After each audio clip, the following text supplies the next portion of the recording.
Diamonds Are Forever by Ian Fleming. The great thorn bush was quite a landmark in the wide expanse of rolling veld. It grew more or less at the junction of 3 African states. It was in French Guinea, but only about 10 miles north of the northernmost tip of Liberia and 5 miles east of the frontier of Sierra Leone. Across this frontier are the great diamond mines around Sefardou. These are the property of Sierra International, which is part of the powerful mining empire of Africa International, which in turn is a rich capital asset of the British Commonwealth. A man got to his knees in the sandy depression against the trunk of the bush where he'd been sitting for nearly 2 hours, and his arms bent protectingly over his head, scrambled out into the open.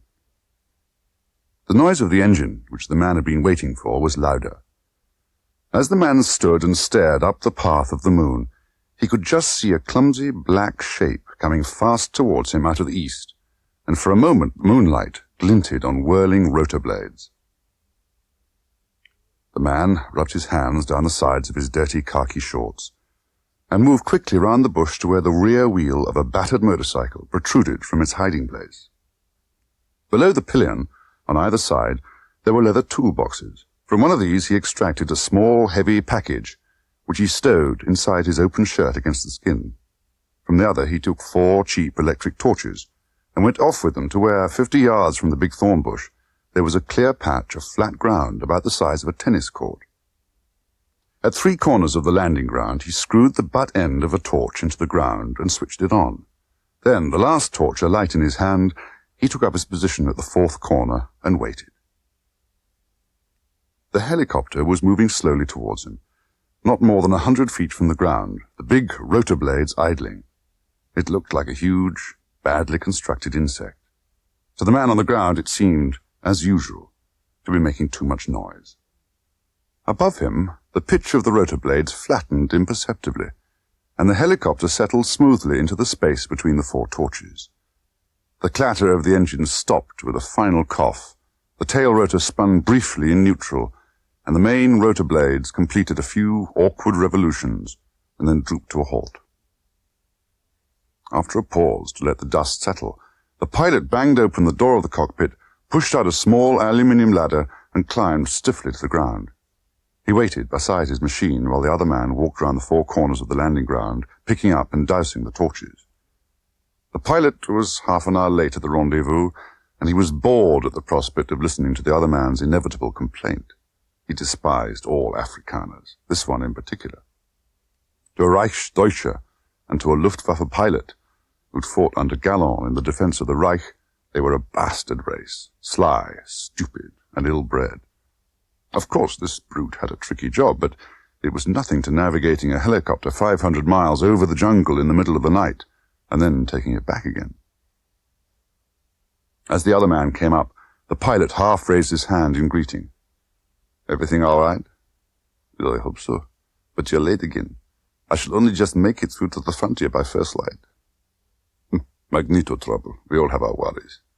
Thank God only 13 full moons a year. Well, if you've got the stuff, let's have it. We'll tank her up and I'll be off." Without speaking, the man from the diamond mines reached into his shirt and handed over the neat, heavy packet. The pilot took it. It was damp with the sweat from the smuggler's ribs. The pilot dropped it into a side pocket of his trim bush shirt. He put his hand behind him and wiped his fingers on the seat of his shorts. "Good," he said. He turned towards his machine. Just a moment," said the diamond smuggler. There was a sullen note in his voice. The pilot turned back and faced him. He thought, it's the voice of a servant who's screwed himself up to complain about his food. "Yeah, what is it?" "Things are getting too hot at the mines. I don't like it at all. There's been a big intelligence man down from London. They say he's been hired by the Diamond Corporation. There have been a lot of new regulations, and all punishments have been doubled. It's frightened out some of my smaller men. I've had to pay more, an extra 10%, and they're still not satisfied. One of these days, those security people are going to get one of my middlemen. And you know these black swine. They can't stand a real beating." "So," said the pilot. He paused. "Do you want me to pass this threat back to ABC?" "I'm not threatening anyone," said the other man hastily. "I just want them to know that it's getting tough. They must know it themselves." "All right," said the pilot indifferently. "I'll pass the message on to Dakar, and if they're interested, I expect they'll send it on to London. While it's nothing to do with me, and if I were you," the pilot unbent for the first time, "I wouldn't put too much pressure on these people. They can be much tougher than the company or any government I've ever heard of. On just this end of the pipeline, 3 men have died in the last 12 months. 1 for being yellow, 2 from stealing from the packet, and you know it." For a moment they stood and looked at each other in the moonlight. The diamond smuggler shrugged his shoulders. "All right," he said. "Just tell them I'm hard up and need more money to pass down the line. They'll understand that. Come on, I'll give you a hand with the gas." 10 minutes later the pilot climbed up into the cockpit and pulled the ladder in after him. Before he shut the door, he raised a hand. "So long," he said. "See you in a month." The helicopter swung towards the east, and gathering height and speed, roared away back up the path of the moon. The man on the ground watched it go, and with it the £100,000 worth of diamonds his men had filched from the diggings during the past month, and had casually held out on their pink tongues as he stood beside the dentist's chair and brusquely inquired where it hurt.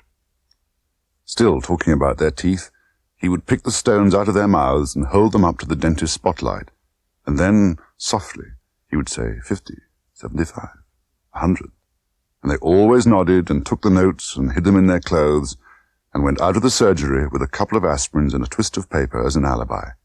They had to accept his price. There was no hope of a native getting diamonds out. When the miners did get out, perhaps once a year to visit their tribe or to bury a relative, there was a whole routine of X-rays and castor oil to be gone through, and a grim future if they were caught. It was so easy to go to the dental surgery and pick the day when him was on duty, and paper money didn't show up on X-rays. Each £100,000 worth of diamonds meant £1,000 for him in a London safe deposit. Nice, crisp fivers. It was worth it. By God, it was. But not for much longer. No, sir. At 20,000, he would definitely quit. "Don't push it in, screw it in," said M impatiently. James Bond again picked up the jeweller's glass from the desk where it had fallen, and this time managed to fix it securely into the socket of his right eye. He picked the brilliant cut stone up and held it to the light. As he turned it between his fingers, all the colours of the rainbow flashed back at him from its mesh of facets. "Wonderful," said Bond. "Must be worth a lot of money." "A few pounds for the cutting," said M dryly. "It's a bit of quartz. Now then, let's try again." Bond put the piece of quartz back into its own wrapping and picked up the second sample. He screwed the glass back into his eye and held the stone, if it was a stone, up to the light. This time, he thought, there could be no doubt about it. What he now held had a heart of blue-white flame, and the infinite colours reflected and refracted from its depths lanced into his eye like needles. Now he could understand the passion that diamonds had inspired through the centuries, the almost sexual love they aroused among those who handled them and cut them and traded in them. It was domination by a beauty so pure that it held a kind of truth. He put the diamond down on its slip of paper and dropped the jeweller's glass into the palm of his hand. He looked across into M's watchful eye. "Yes," he said, "I see." M sat back in his chair. "And that's what Jacoby meant when I had lunch with him the other day at the Diamond Corporation. He said that if I was going to get involved in the diamond business, I ought to try and understand what was really at the bottom of it all. Not just the millions of money involved, or the value of diamonds as a hedge against inflation. He said one must understand the passion for diamonds. So he just showed me what I'm showing you. And if it'll give you any satisfaction, I was just as taken in by that bit of quartz as you were." Bond sat still and said nothing. There was a creak from M's chair, and Bond looked across the table at the man who held a great deal of his affection, and all his loyalty and obedience. The grey eyes looked back at him thoughtfully. M took the pipe out of his mouth. "I've been looking at your record sheet. Small arms marks seem to be keeping well up in the top bracket. Unarmed combat satisfactory, and your last medical shows you're in pretty good shape. The point is, I've got rather a tough assignment for you. Wanted to make sure you'd be able to take care of yourself. Oh, of course, sir. Oh, don't make any mistake about this job, 007, said M sharply. When I say it may be tough, I'm not being melodramatic. I'll tell you the story, and then you can decide whether you want to take it on. A week ago, said M, one of the high-ups in the Treasury came to see me. It had to do with diamonds. Seems that most of what they call gem diamonds in the world are mined on British territory, and that 90% of all diamond sales are carried out in London by the Diamond Corporation. Now, it's a huge trade, £50 million a year, the biggest dollar earner we've got. So when something goes wrong with it, the government gets worried, and that's what's happened. At least £2 million worth of diamonds are being smuggled out of Africa every year. That's a lot of money, said Bond. Where are they going to? Well, they say America, said M, and I agree with them. It's by far the biggest diamond market, and those gangs of theirs are the only people who could run an operation on this scale. Well, why don't the mining companies stop it? They've done everything they can, said M. But the Treasury and the Board of Trade aren't very impressed. They think the thing's too big to be handled by a lot of separate mining companies, however efficient they are. And they've got one very good reason for wanting to take official action on their own. Well, what's that, sir? There's a big packet of smuggled stones in London at this very moment, waiting to go to America. And the Special Branch know who the carrier is to be, and they know who's to go out with him to keep an eye on him. Well, why not let the Special Branch of MI5 handle it, sir? Asked Bond, reflecting that M seemed to be going through a bad phase of mixing in other people's business. Well, of course they could arrest the carriers as soon as they took delivery and tried to get out of the country, but that won't stop the traffic. Anyway, the carriers are only small fry. The only way to get to the bottom of the business is to follow the pipeline to America and see where it goes from there. And America is outside the jurisdiction of the police and MI5. Only the service can handle the job. Yes, I see that, said Bond. But have we got anything else to go on? You ever heard of the House of Diamonds? Oh, yes, of course, sir. The big American jewelers on West 46th Street in New York and the Rue de Rivoli in Paris. Yes, those are the people. They've got a small place in London, too, Hatton Garden. Used to be very big buyers at the monthly showings of the Diamond Corporation. But for the last 3 years, they've bought less and less, although they seem to be selling more and more jewellery every year. Must be getting their diamonds from somewhere. They've got one of their biggest men in charge over here, a man called Rufus B. Say. Nothing much known about him. Lunches every day at the American Club in Piccadilly, plays golf at Sunningdale, doesn't drink or smoke, lives at the Savoy, model citizen. M shrugged his shoulders. Bond decided it was time to put the $64,000 question. And, where do I come in, sir? Well, you've got an appointment with Valance at the Yard in, M looked at his watch. Just over an hour. He's going to start you off. They're going to pull in this carrier tonight and put you into the pipeline instead of him. And then? And then you're going to smuggle those diamonds into America. At least, that's the idea. What do you think of it? Punctually, at 2 o'clock, Bond was shaking hands with the dapper, level-eyed man in the old-fashioned office which hears more secrets than any other room in Scotland Yard. Valance pushed a couple of CID identification photographs across the desk. They showed a dark-haired, rather good-looking young man with a clean-cut, swashbuckling face in which the eyes smiled innocently. That's the chap, said Valance. Near enough like you to pass with someone who's only got his description. Peter Franks. Nice-looking fellow. Good family, public school and all that. Then he went wrong and stayed wrong. Country house burglaries are his line. We've pulled him in once or twice, but we could never get anything to stick. Now he's slipped up. I've got 2 or 3 undercover girls in Soho, and he's keen on one of them. Funnily enough, she's rather keen on him. Thinks she can make him go straight and all that sort of stuff. But she's got her job to do, and when he told her about this job, just casually, as if it was the hell of a lark, she passed the word back here. Bond nodded. Specialist crooks never take other people's lines seriously. I bet he wouldn't have talked to her about one of his country house jobs. Not on your life, agreed Valance, or we'd have had him inside years ago. Anyway, it seems he was contacted by a friend of a friend and agreed to do a smuggling job to America for $5,000, payable on delivery. My girl asked him if it was drugs. He laughed and said, no, better still, hot ice. Had he got the diamonds? No. His next job was to contact his guard. Tomorrow evening at the Trafalgar Palace, 5 o'clock in her room. A girl called Case. She would tell him what to do and go over with him. These smugglers generally go in pairs when big stuff is being moved. The carrier is never quite trusted, and the men at the other end like to have a witness in case anything goes wrong at the customs. Then the big men don't get caught napping if the carrier talks. Yes, I see, said Bond. But what's the general picture? What sort of an operation was Franks going to fit into? Well, the diamonds certainly come from Africa. Probably the big leak is out of Sierra Leone. Then the stones may get through French Guinea, then perhaps into France. And since this packet's turned up in London, presumably London's part of the pipeline too. And now we know that this packet is on its way to America, and what happens to it there is anybody's guess. It looks as if the stones get funneled into some legitimate diamond business and then get cut and marketed like any other stones. Valance paused. You won't mind if I give you a bit of advice? Don't be ridiculous. Well, in all these jobs, the payoff to subordinates is generally the weakest link. Now, how was this $5,000 to be paid to Peter Franks? Who by? Concentrate on getting through the cutout who does the paying off, and try to get farther up the pipeline towards the big men. If they like the look of you, it shouldn't be difficult. Good carriers aren't easy to come by. Yes, said Bond thoughtfully. Yeah, that makes sense. Let's hope the whole job doesn't blow up in my face in the customs shed at Kennedy. But I expect this casewoman will have some bright ideas about actually carrying the stuff. How are you going to substitute me for Peter Franks? We're going to take in Franks this evening and hold him for conspiring to evade the customs.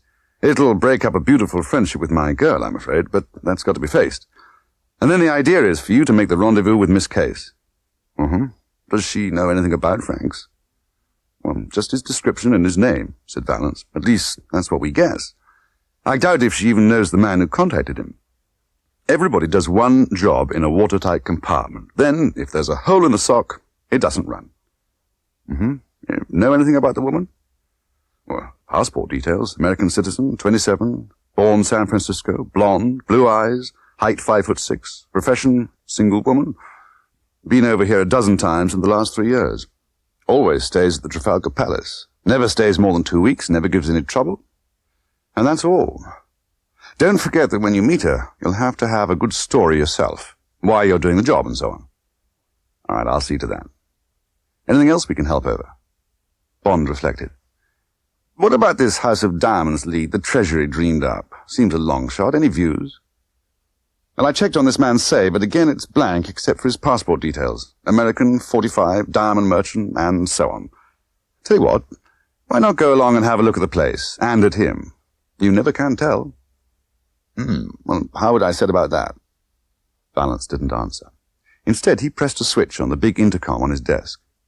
Yes, sir, said a metallic voice.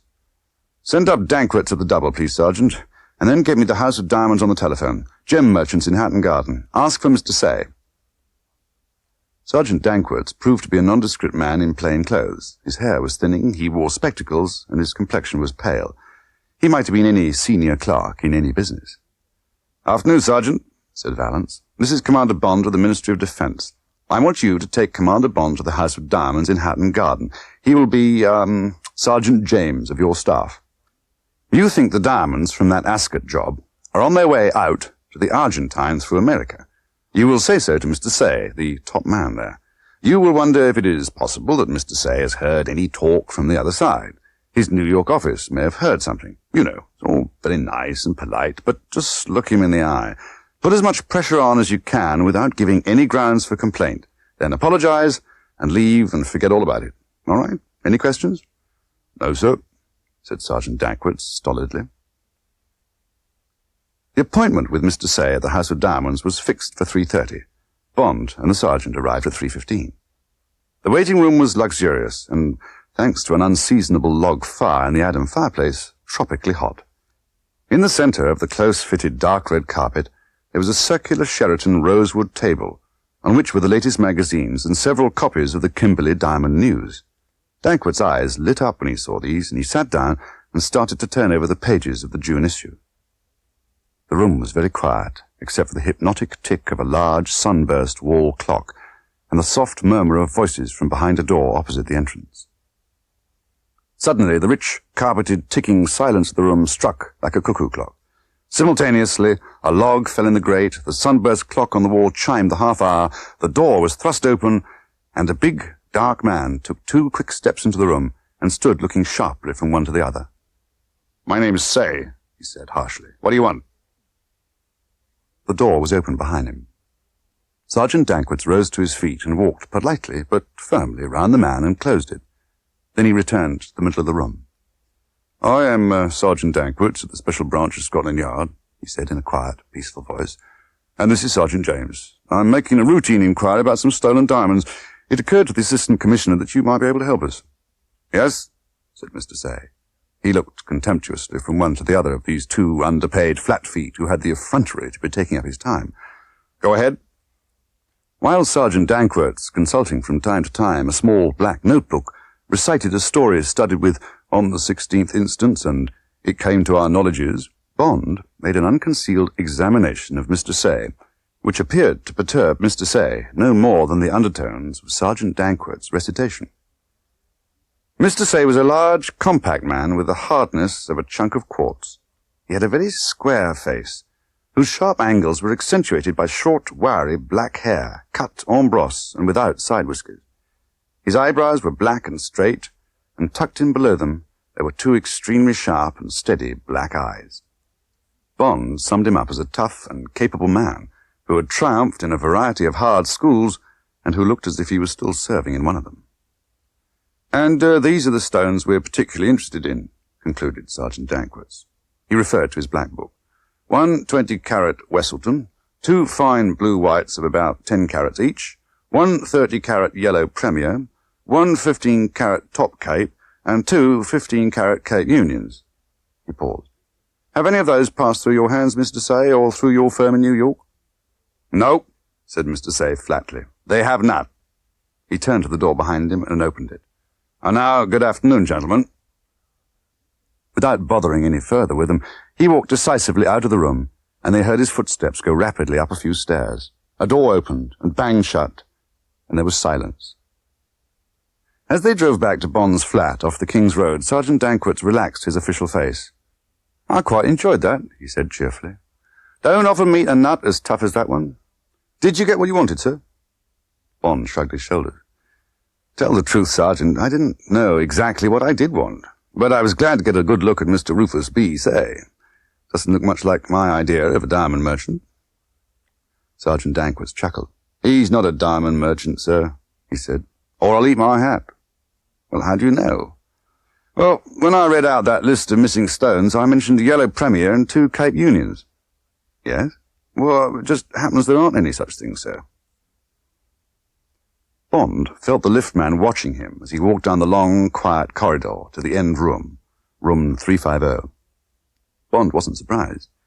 He knew there was more petty crime in this hotel than in any other large hotel in London. As Bond neared the end of the corridor, he could hear a piano swinging a rather sad tune. At the door of 350, he knew the music came from behind it. He recognized the tune. It was Autumn Leaves. He knocked. "Come in." The hall porter had telephoned and the voice was waiting for him.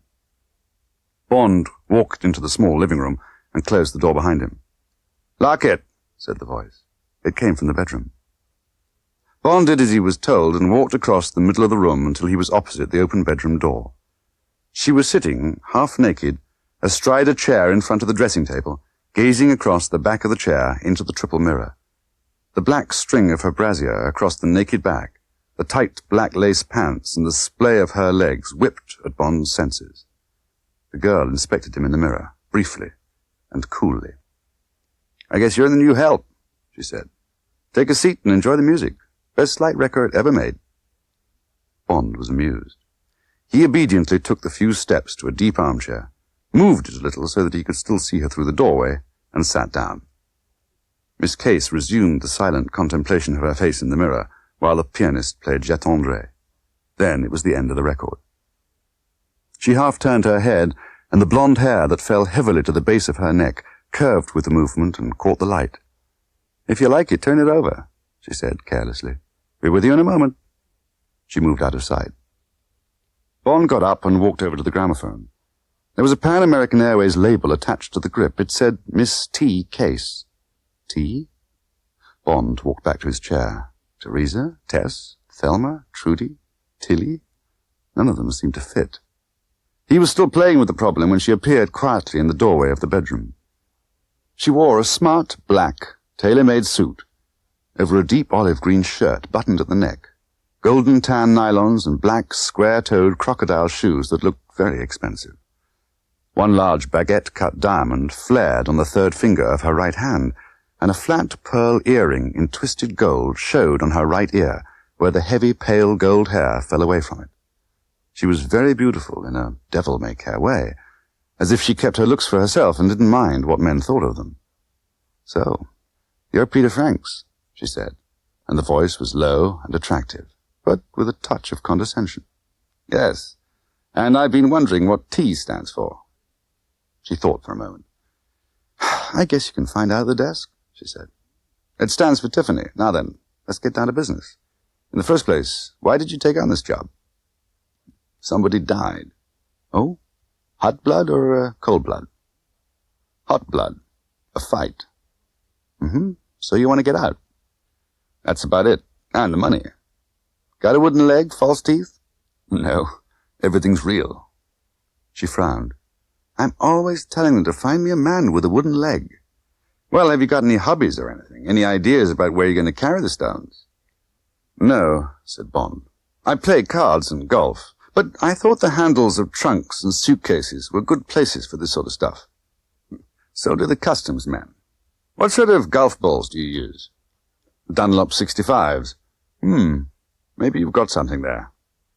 She made no comment, but wrote the name down. She looked up.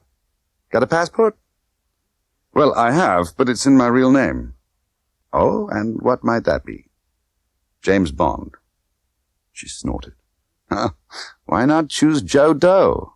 She shrugged her shoulders. Who cares anyway? Can you get an American visa in 2 days and a vaccination certificate?" "I don't see why not." "Okay, now listen. Immigration will need this. You're going over to the States to stay with a man called Tree, Michael Tree. You'll be staying at the Astor in New York. He's an American friend of yours. You met him in the war. Just for the record, this man really exists. He'll back up your story, but he's not generally known as Michael. He's known as Shady Tree to his friends. If any," she added sourly. Bond smiled. "He's not as funny as he sounds." She opened a drawer in the desk and took out a packet of 5-pound notes with a rubber band round it. She detached about half their number and put these back in the drawer. She rolled up the rest, snapped the rubber band round them, and tossed the packet across the room to Bond. Bond leant forward and caught it near the floor. "There's about £500 in there," she said. "Book yourself in at the Ritz and give that address to immigration. Get a good used suitcase and put in it what you take on a golfing holiday. Get your golf clubs and keep out of sight. BA 512 to New York, Thursday evening. Get a ticket first thing tomorrow morning. Car will pick you up at the Ritz at 6:30 Thursday evening.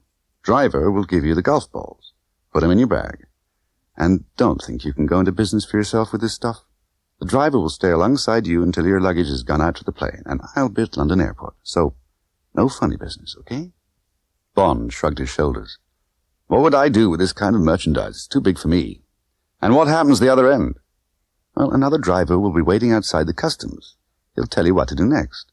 Now," her voice was urgent, "if anything happens at the customs either end, you know nothing, see? You just don't know how the balls got into your bag. Act dumb. I'll be watching. And maybe others, too. You won't get any help from us, but that's what you're being paid for, okay?"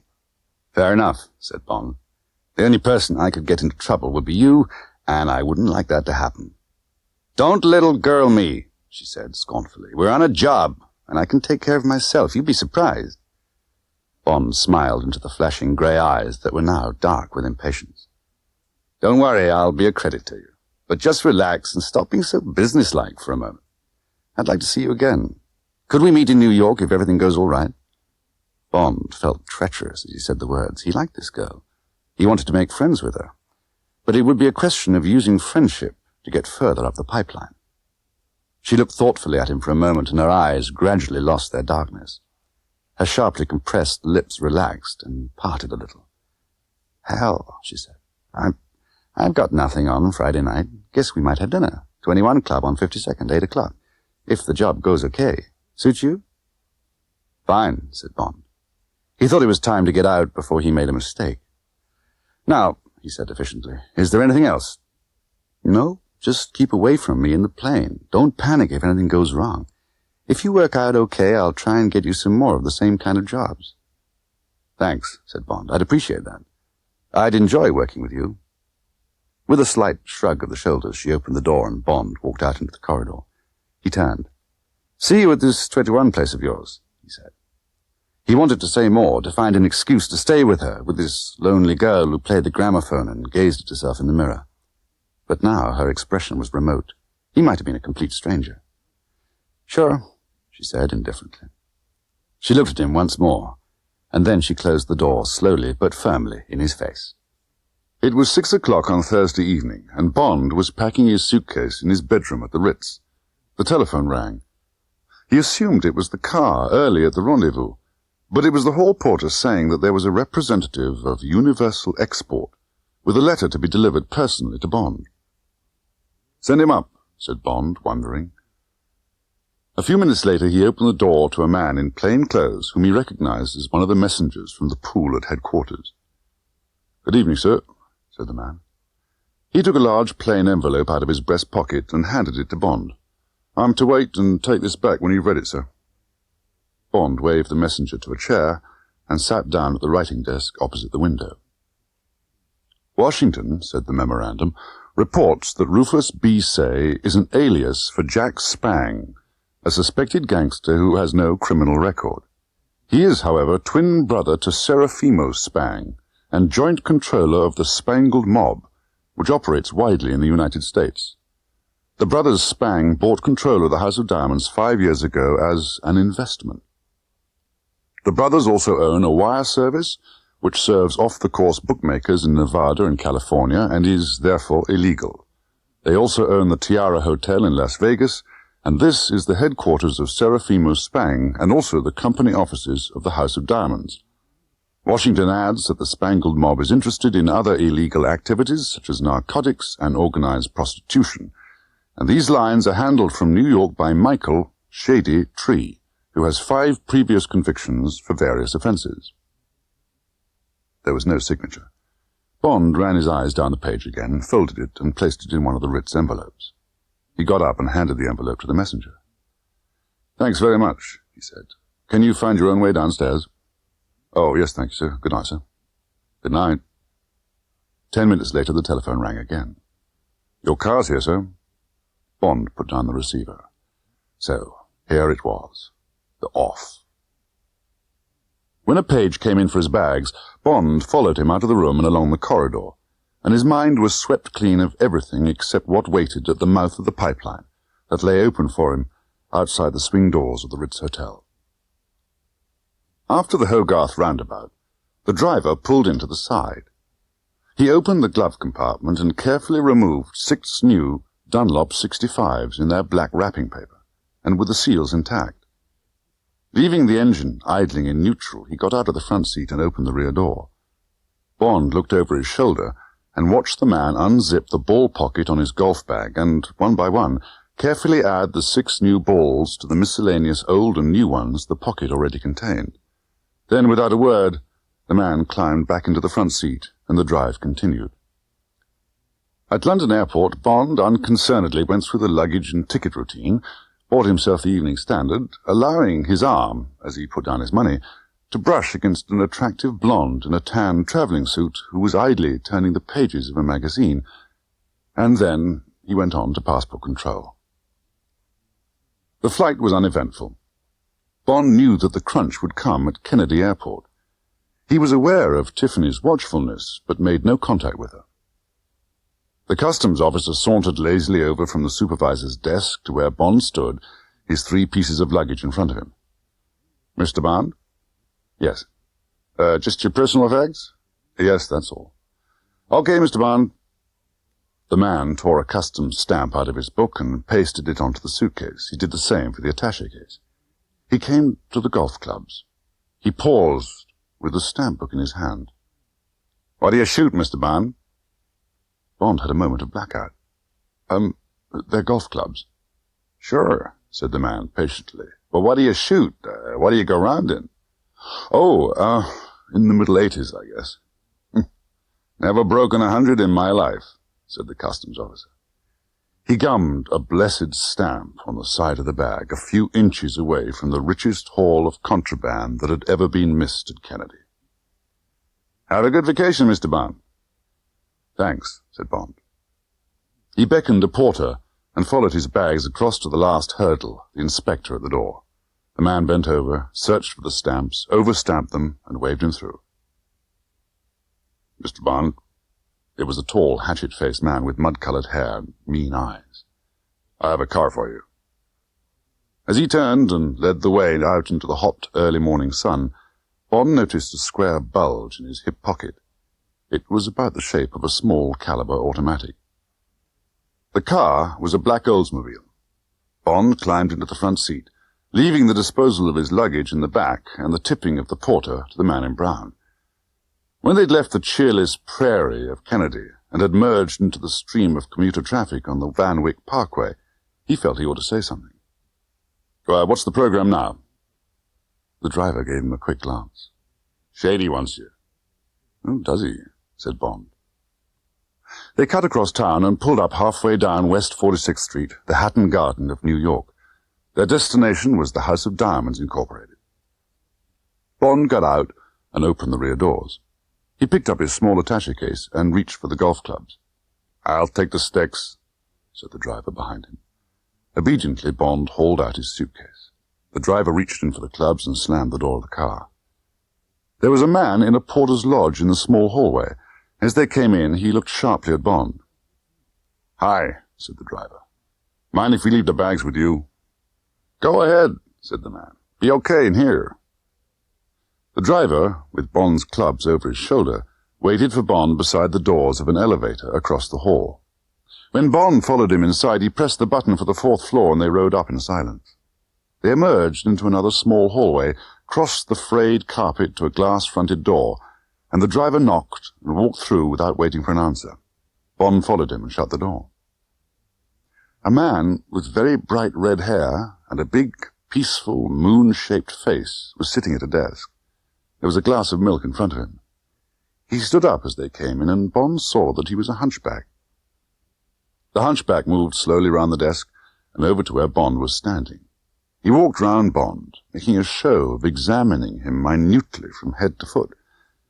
Then he came and stood close in front of Bond and looked up into his face. Bond looked impassively back into a pair of china eyes that were so empty and motionless that they might have been hired from a taxidermist. I like to have a good look at the people we employ, Mr. Bond. Bond smiled politely. The hunchback turned abruptly to the driver.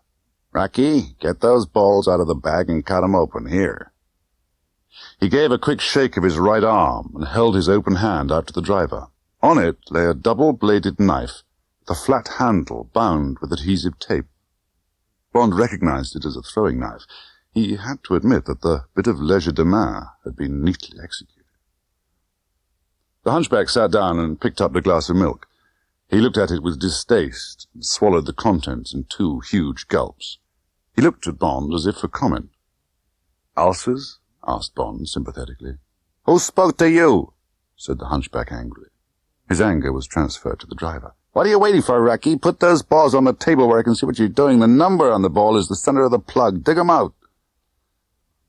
The driver went on with his work until Bond counted 18 stones on the table. Okay, Rocky, said the hunchback. 18, that's the lot. Now get those goddamn golf sticks out of here and send the boy to the Astor with him and this guy's bag. He's registered there. Have him sent up to his room, okay? Okay, boss. The driver hoisted the bag on his shoulder and left the room. Bond went over to a chair against the wall, pulled it over to face the hunchback across the desk and sat down. He took a cigarette and lit it. He looked across at the hunchback and said, And now, if you're happy, I'd be glad of those $5,000. The hunchback, who had been carefully watching Bond's movements, lowered his eyes to the untidy pile of diamonds in front of him. He poked them into a circle. Then he looked up at Bond. You'll be paid in full, Mr. Bond. The high voice was precise and businesslike. "And you may get more than $5,000, but the method of payment will be devised as much for your protection as for ours. How much money have you got in your pocket?" "About £3 and some silver," said Bond. "All right," said the hunchback. "Today you met your friend Mr. Tree." He pointed a finger at his chest. "Which is me.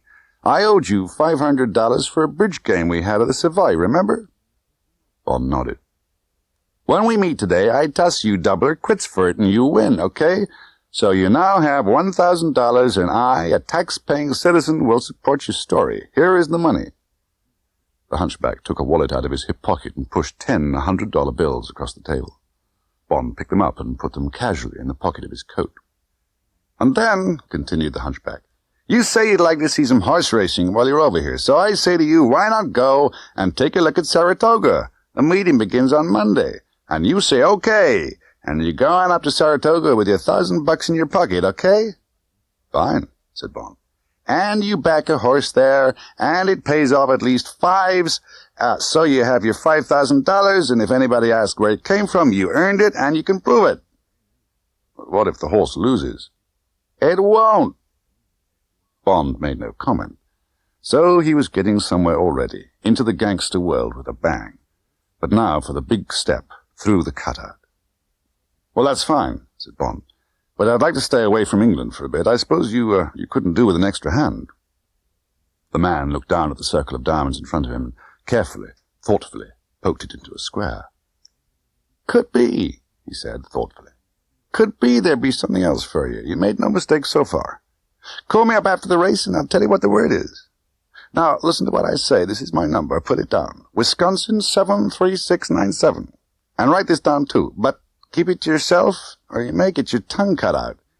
4th race on Tuesday. The perpetuities stakes. 1.25 for 3-year-olds. And put your money on just before the windows close. You'll shift the odds with that grand of yours, okay?" "Okay," said Bond, a pencil poised obediently over his notebook. "Right," said the hunchback. "Shy Smile. Big horse with a blaze face and 4 white stockings. And play him to win."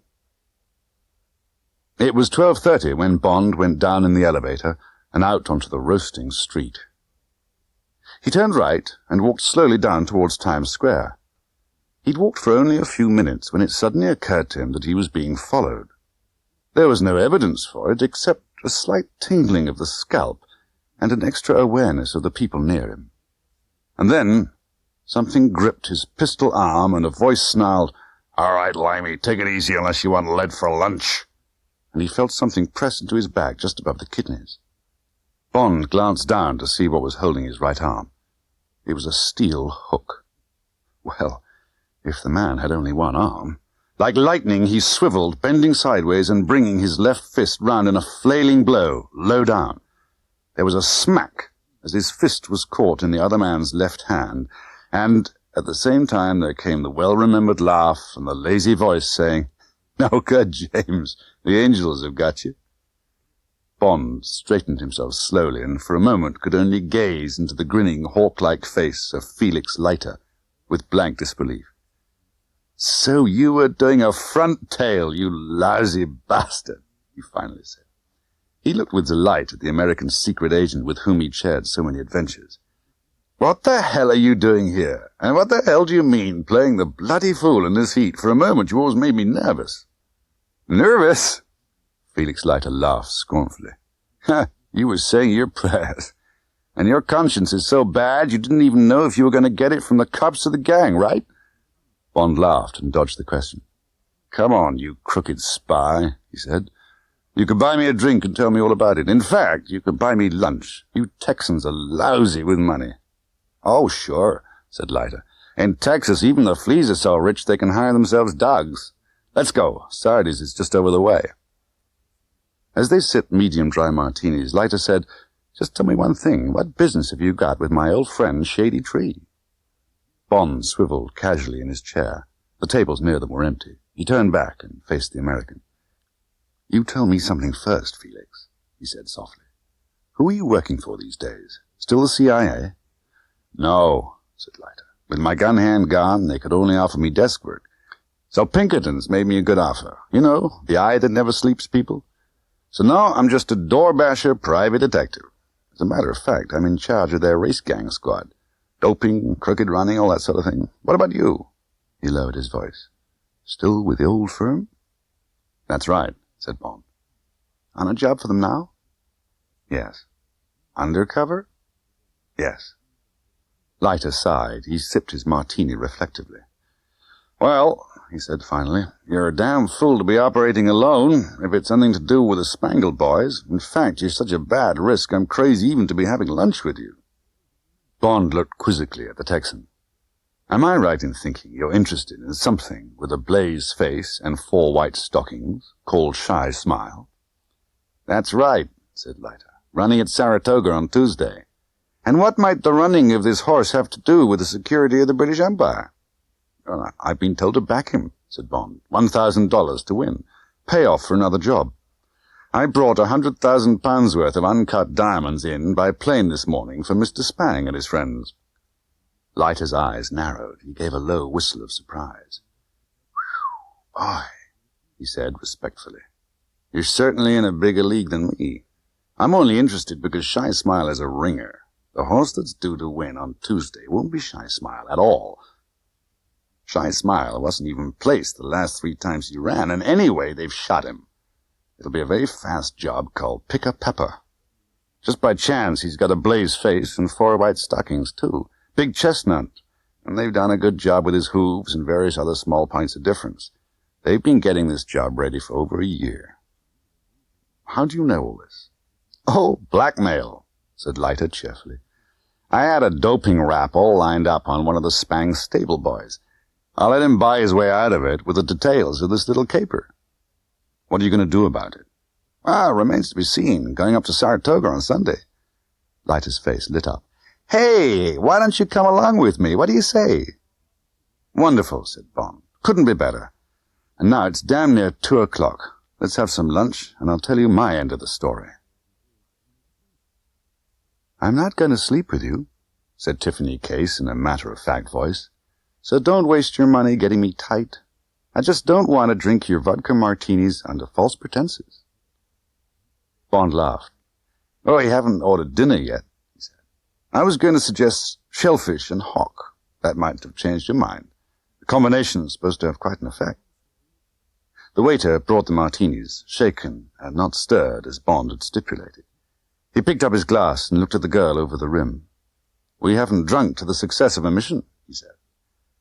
The girl's mouth turned down sarcastically at the corners. She drank half the martini at a gulp and put the glass down firmly on the table.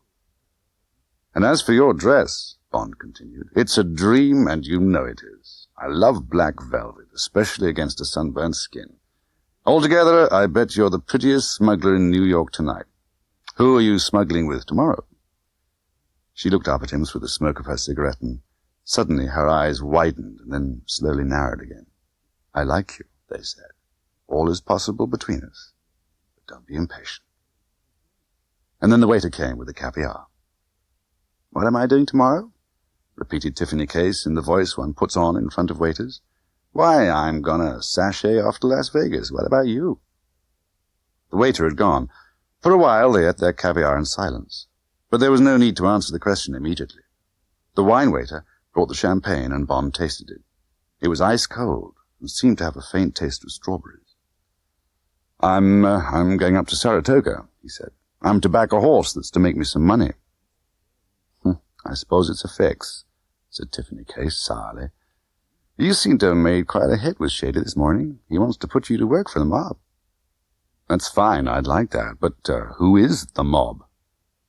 He could feel her looking sharply at him. The secret agent took over, and his mind began to work coldly, watching for clues, for lies, for hesitations. He looked up, and his eyes were candid. She seemed satisfied. It's called the Spangled Mob. 2 brothers called Spang. I work for one of them in Las Vegas. Nobody seems to know where the other one is. Some say he's in Europe. And then there's somebody called ABC. When I'm on this diamond racket, all the orders come from him. The other one, Serafimo, he's the brother I work for. He's more interested in gambling and horses. Runs a wire service and a tiara at Vegas. What do you do there? I just work there. Do you like it? She ignored the question as being too stupid to answer. "And then there's Shady," she went on. "He's not a bad guy, really, except he's so crooked you shake hands with him. You better count your fingers afterwards.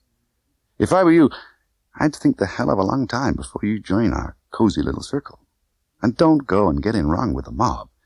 If you're planning anything of that sort, you'd better start taking lessons with a harp." They were interrupted by the arrival of the cutlets, accompanied by asparagus with mousseline sauce. Later, when the liqueurs and the coffee came, Bond took up the conversation where they'd left it. "But Tiffany," he said, "this diamond racket looks easy enough. Why shouldn't we just go on doing it together? 2 or 3 trips a year will get us good money." Tiffany Case was not impressed. "Just you put it up to ABC," she said. "I keep telling you that these people aren't fools. I've never had the same carrier twice, and I'm not the only guard doing the run. What's more, I'm pretty certain we weren't alone on that plane. I bet they had someone else watching us both. They check and double-check on every damn thing they do. Why, I've never even seen ABC. I just call up a number in London and get my orders from an answering machine. Anything I've got to say, I send back to ABC the same way. I tell you, all this is way above your head. You and your damn country house burglaries. Brother, have you got another thing coming?" "I see," said Bond respectfully, wondering how the hell he could get the ABC telephone number out of her. "They certainly seem to think of everything." "Bet your life," said the girl flatly. "Take me home. I'm getting tight. Why in hell couldn't you dream up something else to talk about except these goddamn hoodlums?" Bond paid the check, and in silence they went down and out of the cool comfort of the restaurant into the sultry night that stank of petrol and hot asphalt. "Staying at the Astor, too," she said as they got into a cab. She pressed into the far corner of the back seat and sat hunched up with her chin in her hand. In front of the Astor, he helped her out to the sidewalk, and she stood with her back to him while he paid the driver. They walked up the steps in the stiff silence of a married couple after a bad evening, ending in a row. They got their keys at the desk, and she said 5 to the boy on the elevator. At the 5th, she walked quickly out and made no protest when Bond followed her. They walked round several corners until they came to her door. She bent down and fitted the key into the lock and pushed the door open. Then she turned in the entrance and faced him. "Listen, you Bond person." It had started as the beginning of an angry speech, but then she paused and looked straight into his eyes, and Bond saw that her eyelashes were wet.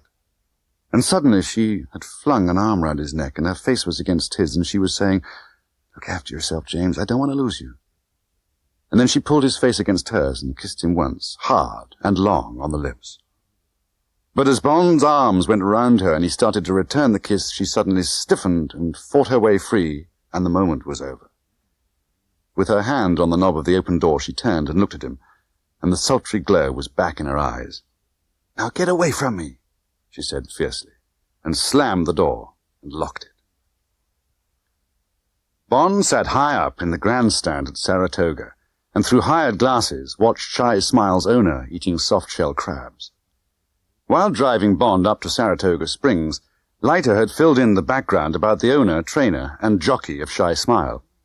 The owner was a dope peddler called Lame Brain Pissarro, who'd done a term in prison and had been given a job by Spang at the Tiara Hotel in Las Vegas.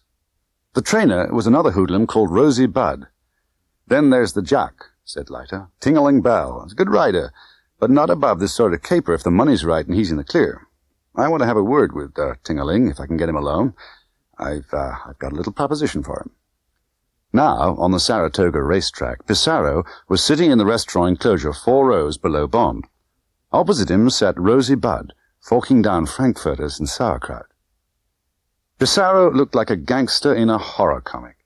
He had a round, bladder-like head, in the middle of which the features were crowded together, 2 pinpoint eyes, 2 black nostrils, a pursed, wet pink mouth above the hint of a chin, and a fat body in a brown suit. Rosie Budd was broad and hard-looking, with a square, immobile poker player's face in which pale eyes were buried deep under thin, fair eyebrows. Pissarro picked his teeth until a mound of ice cream arrived, and then he bent his head again and started spooning the ice cream rapidly up into his small mouth. Bond put down his glasses and picked up his program, waiting for the big board on the other side of the track to start flickering as the money went on the tote and the odds began to move. The joint favourites, number 1, Come Again, and number 3, Pray Action, were both forecast at 6-4 on. Mr. P. Pissarro's Shy Smile was forecast at 15-1, the bottom horse in the betting. His number was 10. Another quarter of an hour to go. Bond sat back and lit a cigarette, going over again in his mind what Leiter had told him, wondering if it was going to work. Leiter had tracked the jockey down to his rooming house and had flashed his private detective's license at him. And then he had quite calmly blackmailed him into throwing the race. If Shy Smile won, Leiter would go to the stewards, expose the ringer, and Ting-a-ling Bell would never ride again. But there was one chance for the jockey to save himself. If he took it, Leiter promised to say nothing about the ringer. Shy Smile must win the race, but be disqualified. This could be achieved if, in the final sprint, the jockey interfered with the running of the horse closest to him, so that it could be shown that he'd prevented this other horse from being the winner. Then there would be an objection, which had to be upheld. It would be easy for Bell to do this in such a way that he could argue to his employers that it had just been a bit of over-keen riding. And Leiter would now give Ting-a-ling $1,000, and there would be another $2,000 for him if he did what he was told. And Bell had bought it. And he'd asked for the $2,000 to be passed to him after the day's racing in the Acme mud and sulphur baths, where he went every evening to take a mud bath to keep his weight down. 6 o'clock. And Bond now had the $2,000 in his pocket, and he had reluctantly agreed to help Leiter out by going to the Acme baths to make the payoff if Shy Smile failed to win the race. Would it work? The horse moved so well on its way to the start that Bond glanced across at the board and was not surprised to see his price come down quickly from 15. Bond went on watching the board. In a minute, the big money would go on, all except the remains of Bond's $1,000, which would stay in his pocket. And the price would come down with a run. The loudspeaker was announcing the race. Away to the left, the horses were being marshalled behind the starting gate. A handbell clanged sharply. There was an electric smell in the air and a muting of the noise of the crowds.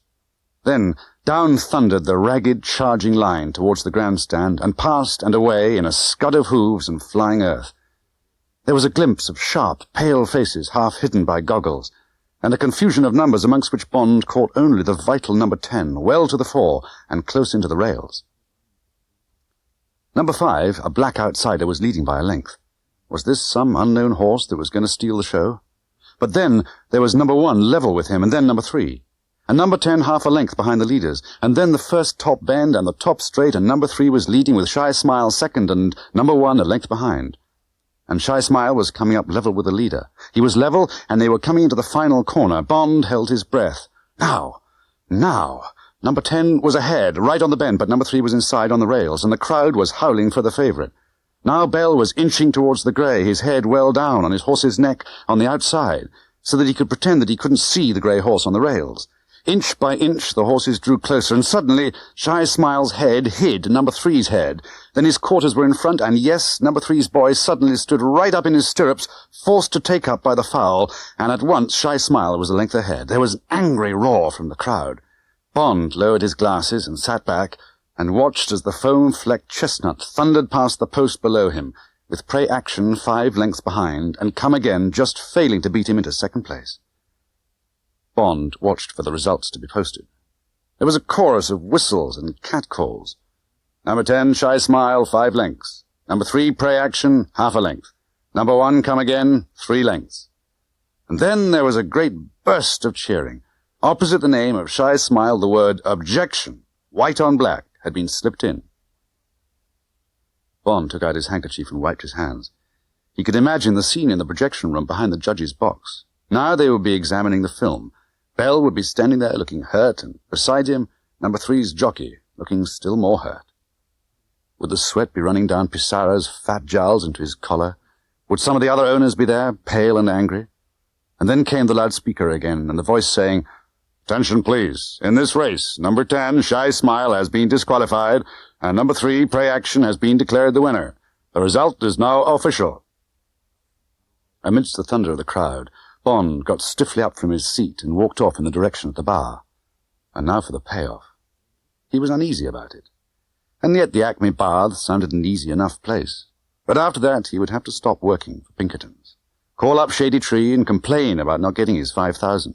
Worry him about his own payoff. It had been fun helping Leiter push these people around. Next would come Bond's turn. Bond was not too impressed by the Acme mud and sulphur baths. There was nothing in the frowsy cabin but a folded towel from which constant washing had removed all the nap. Bond undressed and tied the towel round his waist. He folded the bulky packet of notes and stuffed them into the breast pocket of his coat under his handkerchief. He hoped it would be the last place that a petty thief would look in a quick search. He hung up his gun in the shoulder holster on a prominent hook and walked out and locked the door behind him. Bond had no idea what he would see through the door at the end of the room. His first reaction was that he'd walked into a morgue. A fat, bald Negro with a down-turned, straggling moustache came over and looked him up and down. "What's wrong with you, mister?"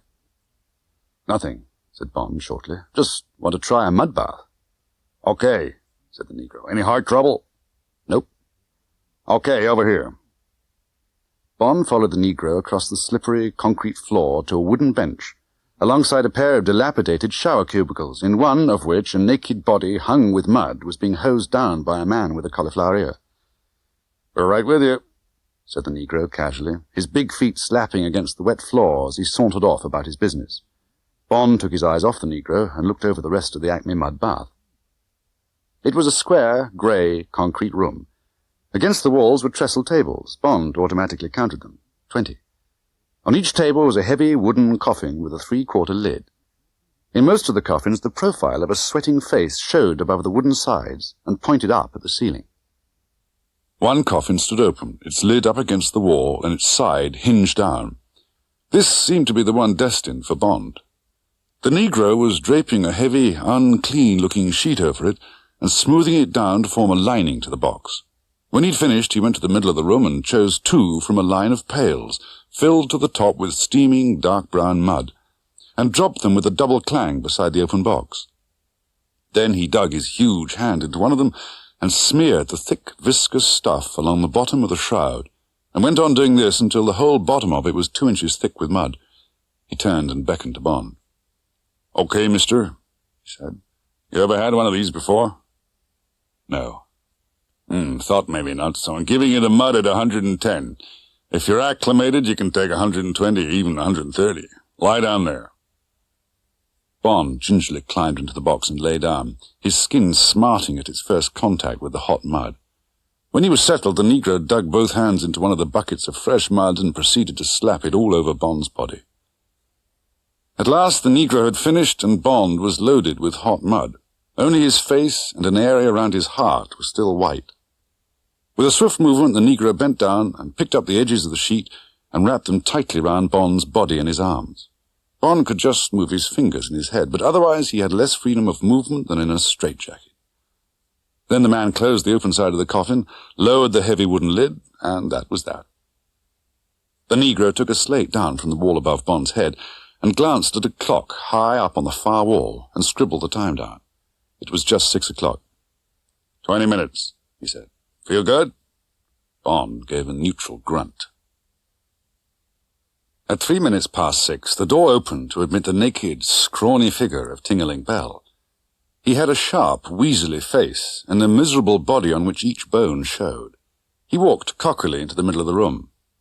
"Hey, Ting-a-ling," said the man with the cauliflower ear. "Heard you had some trouble today. Too bad." "Them stewards is a heap of obscenity," said Ting-a-ling sourly. "Hey, you bastard, you got to get 6 ounces off me. Just had me a plate of French fried." The Negro chuckled fatly. "Don't worry, baby," he said affectionately. "I can always break your arm off. Got your weight down easy that way. Be right with you." Bond looked at the clock. Another 10 minutes in the mud. The Negro sauntered across with the cold towels over his arm and wrapped one round Bond's hair and forehead. It was a delicious relief. The seconds ticked by. The jockey, with a crackle of obscenities, lowered himself into the box directly in front of Bond, and Bond guessed that he was being given the mud at 130 degrees. He was wound up in the shroud, and the lid was banged shut over him. The Negro wrote 6:15 on the jockey's slate. Bond closed his eyes and wondered how he was going to slip the man his money. In the restroom after the bath, or in the passage on the way out, or in the bus? No, better not be seen with him. All right, nobody move now. Just take it easy and no one will get hurt. Bond's eyes snapped open and his body tingled at the reek of danger that had come into the room. The door to the outside was standing open. A man stood in the opening and another man was advancing into the middle of the room. They both had guns in their hands and they both had black hoods over their heads with holes cut for the eyes and mouth. There was silence in the room, except for the sound of water falling in the shower cubicles. Each cubicle contained a naked man. They peered out into the room through the veil of water. The moving man with a gun was now in the middle of the floor by the steaming pails of mud. He stopped in front of the Negro, who was standing with a full bucket in each hand. The Negro quivered slightly so that the handle on one of the buckets gave out a slight rattle. Suddenly, with a backhanded blow that had all his shoulder behind it, the man lashed the butt of the revolver into the center of the Negro's huge belly. The buckets crashed to the floor as the Negro's two hands leapt up and clutched at himself. He let out a soft moan and sagged forward onto his knees. The man with the gun walked across to where Bond was lying, toe to head with Ting-a-ling Bell. He came up and looked first down at Bond's face. He seemed to stiffen. Two glittering eyes looked down through the diamond slits in the black hood. Then the man moved to the left and stood over the jockey. Well, well, damn if it ain't Ting-a-ling Bell. What's the matter? Maybe you never heard of a horse called Shy Smile, Ting-a-ling. Maybe you weren't there when he was rode foul at around 2:30 this afternoon. The jockey started to cry softly. Jesus, Buzz, that weren't my fault. Happened to anybody. My friends figure it may have been a double-cross. My friends figure a jock like you could only have done something like that intentional. My friends looked over your room and found a grand plugged away in a lamp socket. My friends wish me to inquire where that lettuce come from. The sharp slap and the shrill cry were simultaneous. Gimme, you bastard, or I'll blow your brains out. A stammering scream came out of the box. It's my wad, all I got. Headed away in the lamp. My wad, I swear it. Christ, you gotta believe me. You gotta. The man gave a disgusted grunt and lifted his gun so that it came into Bond's line of vision. A thumb with a big angry wart on the first joint eased the hammer back. The man looked into the jockey's face and his voice went slimy. You've been riding too much lately, Ting-a-ling, he almost whispered. You're in bad shape. Need a rest. Plenty of quiet, like in a sanitarium or something. Bond saw him reach down and pick up one of the steaming buckets of mud. The man came back, holding the bucket low, still talking, still reassuring. Like I said, Ting-a-ling, plenty of quiet. Nothing to eat for a while. It's nice, shady room, with the drapes drawn to keep out the light. Slowly the arm came up, higher and higher. And then the jockey could see the bucket and he knew what was going to happen and he started moaning. No, no, no, no, no. The black stuff steamed as it poured sluggishly out of the bucket. The man stepped swiftly aside and hurled the empty bucket at the man with the cauliflower ear. And then he moved fast across the room to where the other man with the gun stood near the door. He turned. No funny business, no cops, phone's busted. Better dig the guy out before his eyeballs fry. The door banged, and there was silence except for a bubbling sound and the noise of the water gushing in the shower. Then what happened? Leiter was sitting in Bond's chair in the motel, and Bond was pacing up and down the room. Bloody chaos, said Bond. Everybody yammering to be let out of his box, and the man with the cauliflower ear hosing the stuff off Ting-a-ling's face. The Negro moaning on the floor, and the naked guys from the showers teetering about like chickens with their heads cut off. Then one of the naked went round opening the boxes and letting the people out, and there we were, 20 men covered with mud and only one shower to spare. It gradually got sorted out. Was there anything that struck you about these two guys? Asked Leiter. Height, clothes, anything else? Well, I couldn't see much of the man by the door, said Bond. The other man, the one who did the job, was a big, fattish guy. Black trousers, brown shirt with white stripes, no coat or tie. Oh, yes, Bond suddenly remembered. He had a wart on the top joint of his right thumb. Wint, said Leiter, flatly. And the other guy was Kid. Always worked together. They're the top torpedoes for the Spangs. Wint is a mean bastard, a real sadist. He's always sucking at that wart on his thumb. He's called Windy. Not to his face, that is. Kid's got white hair, although he's only 30. That's one of the reasons they like to work in hoods. Guess I'll get along to the cops and tip 'em off. I won't mention you, of course. But I'll give them the lowdown on Shy Smile, and I'll find out where they've taken Tingling, and we'll mail the dough to him there. Might cheer him up a bit, poor little bastard. Be seeing you. Bond stripped and spent 10 minutes under the shower. Then he dressed in trousers and shirt and went over to the telephone booth in the reception hall and put in a call to Shady Tree. The high, thin voice of the hunchback came over the phone. Yeah, who's calling? James Bond. Yes? Shy Smile didn't pay off. I know, the jockey pitched it, so what? Money, said Bond. Okay, we start again. I'll wire you $1,000. The $1,000 you won off me, remember? Yes. Now listen carefully. You're to get it at Las Vegas. Come down to New York and pick up a plane. Charge the ticket to me. You have a reservation at the Tiara. Find your way around, and now listen to this carefully. At just 5 after 10 on Thursday evening, go to the center of the 3 blackjack tables at the Tiara on the side of the room near the bar. You got that? Yes. Sit down and play the maximum. That's $1,000 5 times. Then get up and quit the table and don't gamble anymore. You hear me?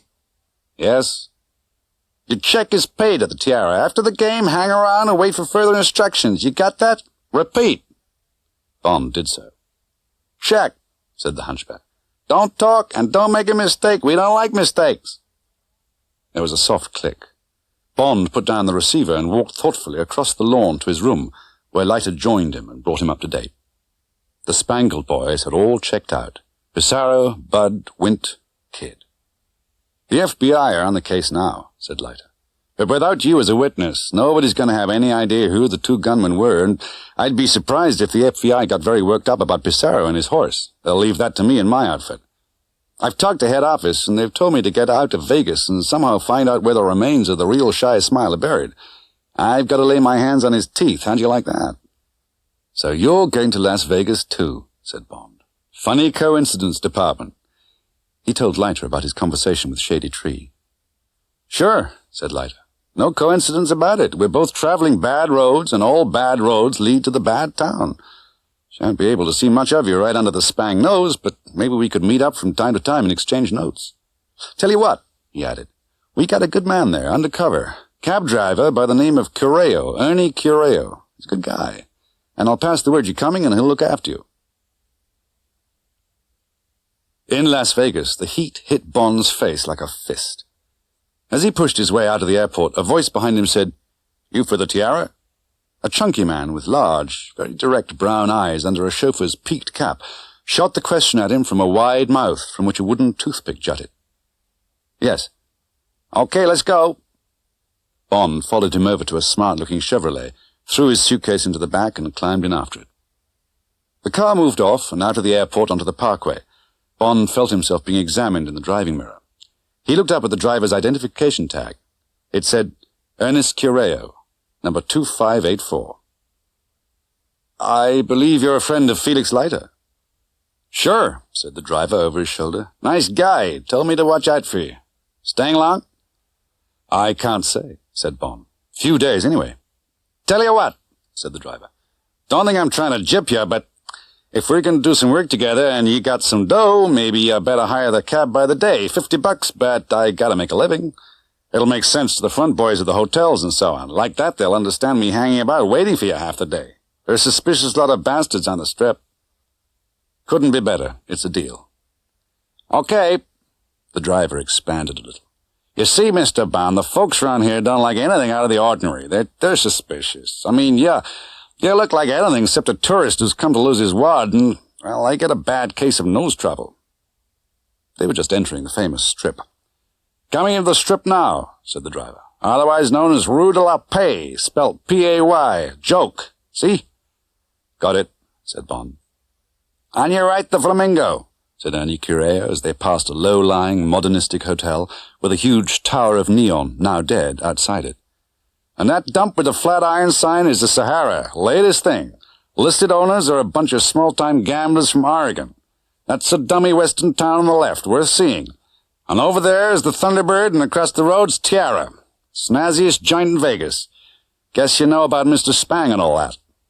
He slowed down and halted opposite the Spang Hotel, which was topped by a ducal coronet of brilliant lights that winked on and off in a lost battle with the glaring sun and the reflections from the highway. Bond suddenly felt he'd had enough of the ghastly glitter of the Strip. He only wanted to get indoors and out of the heat, have some lunch and perhaps a swim, and take things easy until the night. He said so. "Suits me," said Curea. "Guess you shouldn't get into much trouble your first night. Take it easy and act kind of natural. If you got work to do in Vegas, you better wait till you know your way around, and watch the gambling frame." As Bond shouldered his way through the glass doors of the Tiara, he heard Ernie Curea say to the porter, "Some crazy limey hire me for $50 a day. What do you know about that?" And then the door swung to behind him, and the beautiful cold air welcomed him with a chill kiss into the glittering palace of the man called Serafimo Spang. Bond sat at the long bar of the Tiara and sipped a vodka martini and examined the great gambling room with a professional eye. He beckoned to the barman. "Mr. Spang been around tonight?" "Ain't seen him," said the barman. "Mostly comes in after the first show around 11. You know him?" "Not personally." Bond paid his check and drifted over to the blackjack tables. He stopped at the center one. This one would be his. At exactly 5 minutes past 10, he glanced at his watch. 8:30. The table was a small, flat kidney of green baize. 8 players sat on high stools facing the dealer, who stood with his stomach against the edge of the table and dealt 2 cards into the 8 numbered spaces on the cloth in front of the stakers. The stakes were mostly 5 or 10 silver dollars, or counters worth 20. The dealer was a man of about 40. He had a pleasant half-smile on his face.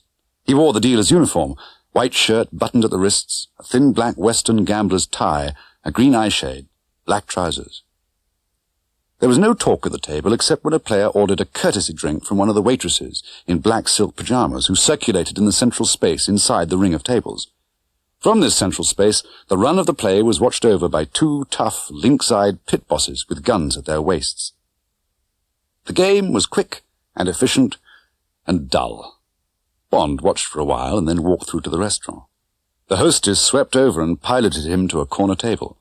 She bent over to arrange the flowers in the middle of the table and to show him that her fine bosom was at least half real, gave him a gracious smile and went away. After 10 minutes, a waitress with a tray appeared and put a roll on his plate and a square of butter. Then a second and older waitress bustled over and gave him the menu and said, "Be right with you." 20 minutes after he'd sat down, Bond was able to order a dozen cherry-stone clams and a steak, and, since he expected a further long pause, a second vodka dry martini. "The wine waiter'll be right over," said the waitress primly, and disappeared in the direction of the kitchen. Long on courtesy and short on service, reflected Bond, and resigned himself to the gracious ritual. During the excellent dinner that finally materialized, Bond wondered about the evening ahead. There were 2 ways of playing the rest of the game, by lying low and waiting for something to happen, or by forcing the pace so that something had to happen. By 10 o'clock, the scene in the big gambling room had changed. It was much quieter. The orchestra had gone, and there were only a few players at the tables. And something else had changed. The dealer at the center blackjack table nearest the bar was Tiffany Case. So that was her job at the Tiara. And then Bond saw that all the blackjack dealers were pretty women, and that they were all dressed in the same smart Western outfit, in grey and black, a grey sombrero hanging down the back by a black cord, black half-Wellingtons over flesh-coloured nylons. Bond looked at his watch again and moved slowly into the room. So Tiffany was going to false deal him to win $5,000. And of course they'd chosen the moment when she'd just come on duty, and the first show of the big-name revue was still running in the Platinum Room. He would be alone with her at the table. At exactly 5 minutes past 10, Bond strolled easily up to the table and sat down facing her. "Good evening." "Hi." She gave him a thin, correct smile. What's the maximum?" "$1,000." As Bond slapped the $100 notes down across the betting line, the pit boss strolled over and stood beside Tiffany Case. "Maybe that guy would like a new deck, Miss Tiffany," he said. He handed her a fresh pack. The girl stripped the cover off it and snapped the pack with a fluid motion of the hands, broke it, and put the 2 halves flat on the table and executed what appeared to be a faultless shuffle. But Bond saw that the 2 halves did not quite marry, that when she lifted the pack off the table and carried out an innocent reshuffle, she would be getting the 2 halves of the pack back into their original order. He looked up into her grey eyes. Was there a hint of amusement at the odd game they were playing across the narrow green board? She dealt him 2 cards and then gave 2 to herself. Printed across the table were the words, "The dealer must draw on 16 and stand on 17. He glanced at his 2 cards, a knave and a 10. He looked up at the girl and shook his head. She turned up 16 and drew a card, busting herself with a king. She had a rack beside her which contained only silver dollars and counters for 20, but the pit boss was quickly at her side with a $1,000 plaque. She took it and tossed it over to Bond. He put it over the line and pocketed his notes. She flipped out 2 more cards to him and 2 to herself. Bond had 17 and again shook his head. She had 12 and drew a 3 and then a 9, 24, and bust again. Again the pit boss stepped up with a plaque. Bond slipped it into his pocket and left his original stake. This time he had 19, and she turned up a 10 and a 7, on which, by the rule, she had to stand. Another plaque went into Bond's pocket.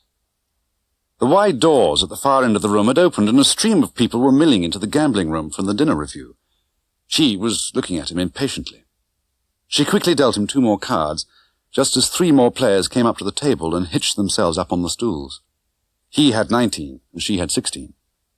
And that was that. The pit boss didn't even bother to hand the girl the 4th plaque, but tossed it across the table to Bond with an expression on his face that was very like a sneer. Bond looked across the table at the girl. "Thank you," he said. "You deal beautifully." Tiffany Case looked hard at Bond. "You're welcome," she said. She held his eyes for a fraction of a second and then looked down at her cards, shuffled them thoroughly, and handed them to one of the new players for a cut. Bond turned his back on the table and moved off to the bar. So now he'd been paid off, and Shady Tree had told him on no account to go back to the tables. Bond finished his drink and walked straight across the room to the nearest roulette table. There was only a sprinkling of gamblers at it, playing small. "What's the maximum here?" he said to the stick man, an elderly, balding individual with dead eyes who was just picking the ivory ball out of the wheel. $5 grand, said the man indifferently. Bond took the 4 plaques and the $100 notes out of his pocket and put them beside the croupier. "On red." The croupier sat up straighter in his chair. Bond saw his knee go up under the table. The pit boss heard the buzzer and strolled over to the table just as the croupier spun the wheel. Bond took out a cigarette and lit it. His hand was steady. He felt a wonderful sense of freedom at having at last taken the initiative from these people. He knew he was going to win. The little ivory ball rattled into its slot. 36, red, high and even. The stick man raked in a few losing counters and silver dollars and tossed some money down the table to the winners. Then he took a thin plaque, as big as a prayer book, out of his rack and put it softly down beside Bond. "Black," said Bond. Several more people drifted up and stood watching. Bond felt the curious eyes on him, but he only looked across the table into the eyes of the pit boss. They were as hostile as an adder's, and yet somehow scared. Bond smiled blandly at him. 17, black, low and odd, said the stick man.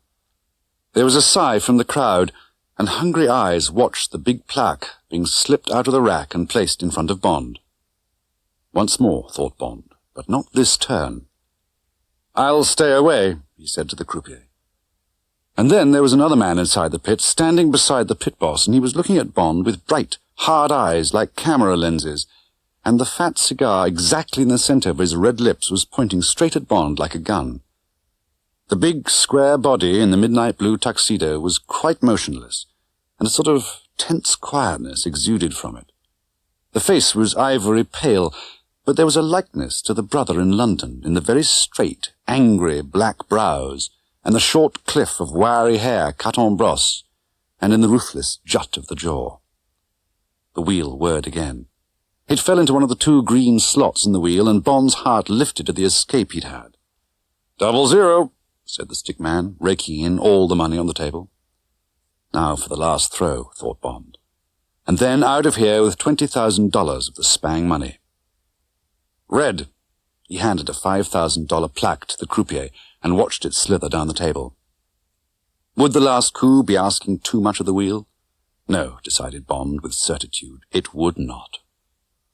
5, red, low and odd, said the croupier obediently. I'll take the stake, said Bond, and thanks for the ride. Come again, said the stick man unemotionally. Bond walked straight across the long room to the cashier's desk. 3 bills of 5,000 and 5 of 1s, he said to the man with the green eyeshade behind the bars. The man took Bond's 4 plaques and counted out the bills, and Bond put them in his pocket and walked over to the reception desk. "Airmail envelope, please," he said. He put the 3 big bills in the envelope and wrote on the front, "Personal, the Managing Director, Universal Export, Regent's Park, London, Northwest 1, England."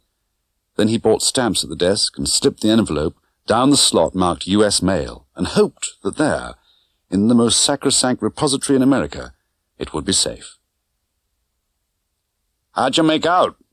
It was the next evening, and Ernie Cureo's cab was rolling slowly along the strip towards downtown Las Vegas. Bond had called up the Pinkerton man and suggested they get together for a talk. "Not bad," said Bond. "Took some money off them at roulette, but I don't suppose that'll worry our friend. They tell me he's got plenty to spare." "I'll say." "Well, what's he spend it on?"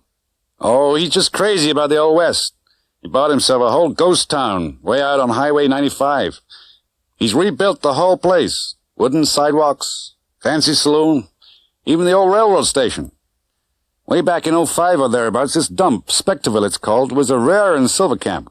They dug millions out of those mountains, and a spur line took the stuff into Rhyolite. That's another famous ghost town. Used to be the railhead where the stuff got shipped to the coast. Well, Spang bought himself one of the old locos, and one of the first Pullman stagecoaches, and he keeps them there in the station at Spectreville, and weekends he takes his pals for a run into Rhyolite and back. Drives the train himself, yes, sir. That's how Mr. Spang spends his money." So that explained it, thought Bond. That was why he'd heard nothing from Mr. Spang or his friends all through the day. Friday, and they'd be all out at the boss's place, playing trains. Ernie Cureo's voice broke sharply in on his thoughts. "Hey, we got ourselves a tail, mister. 2 of them, fore and aft. See that black Chevy sedan in front with the 2 guys? Well, they've been watching us and keeping step for quite a while. Back of us is a little red sports model, Jag, 2 more guys with golf clubs in the back. But it just happens I know them guys. Golf ain't their game. The only irons they can handle are in their pockets. Hold tight, let's go."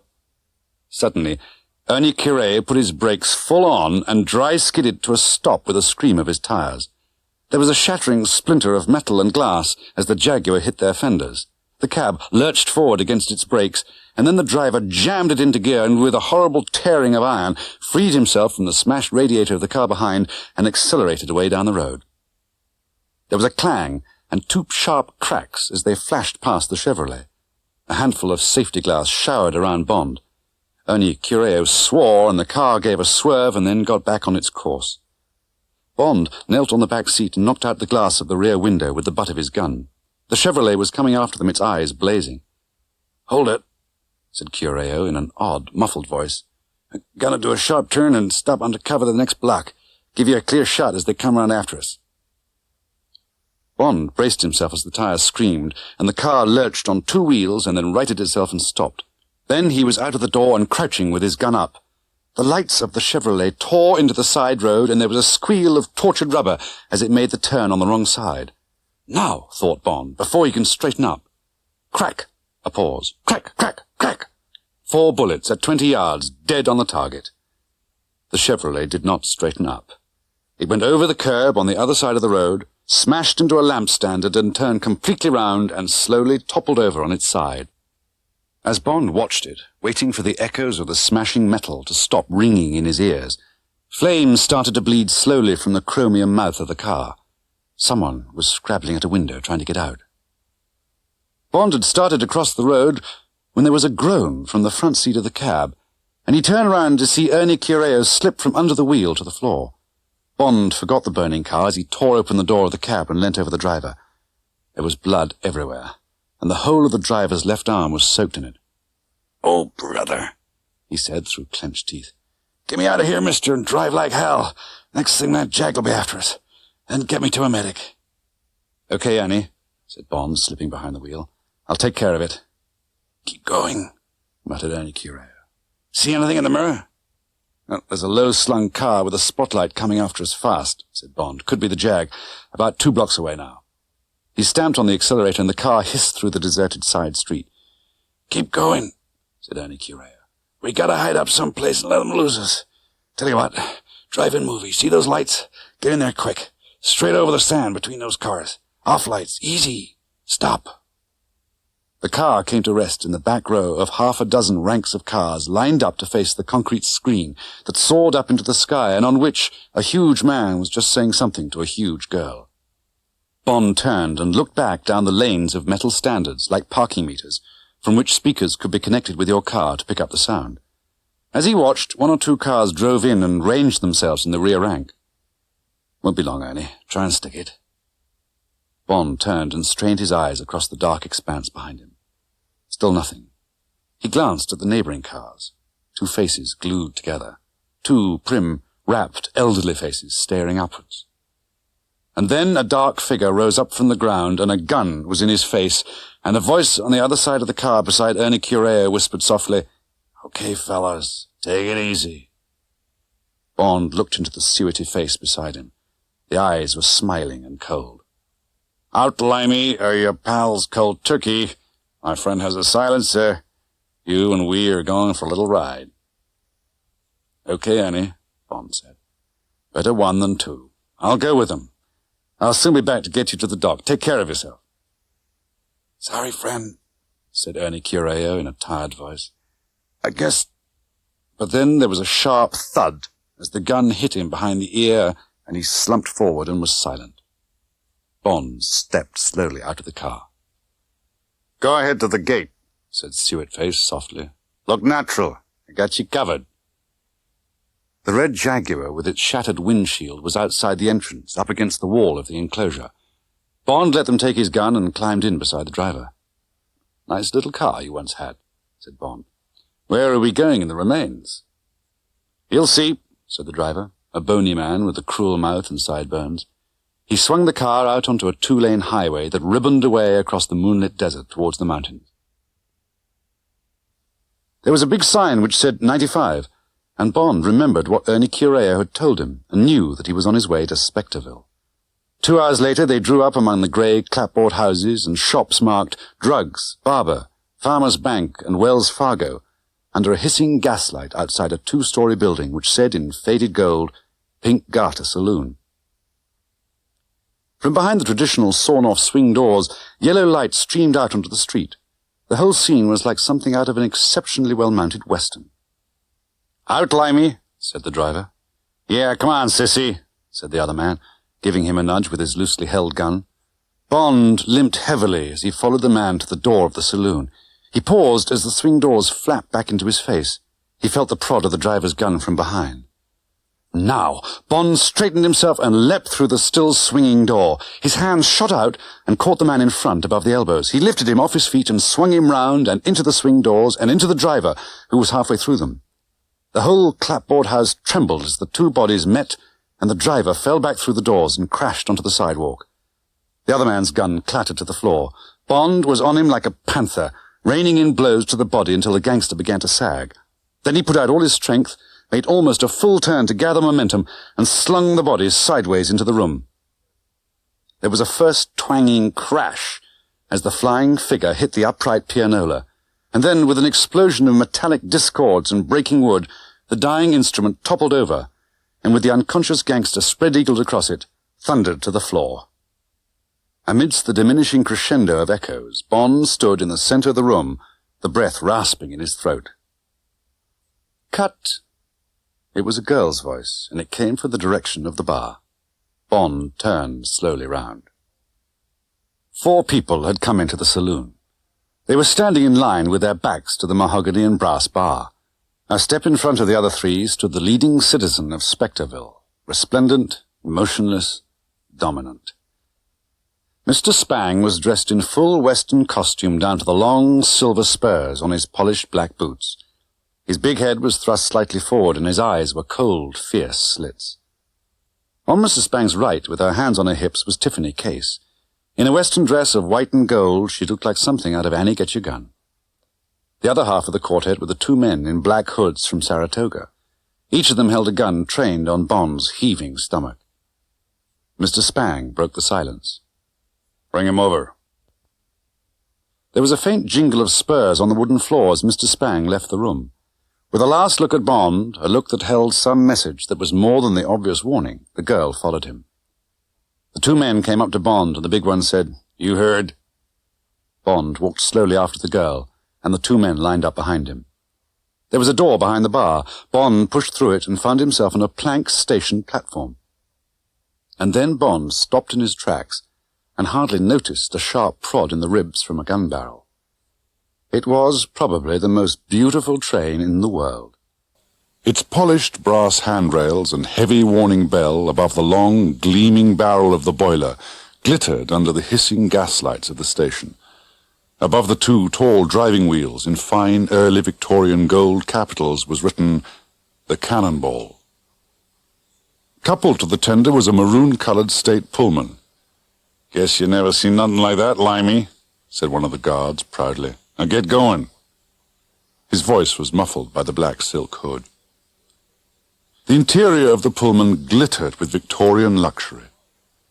At the far end of the stateroom, with his back to a small open fireplace flanked by bookshelves gleaming richly with gold-tooled leather bindings, stood Mr. Spang.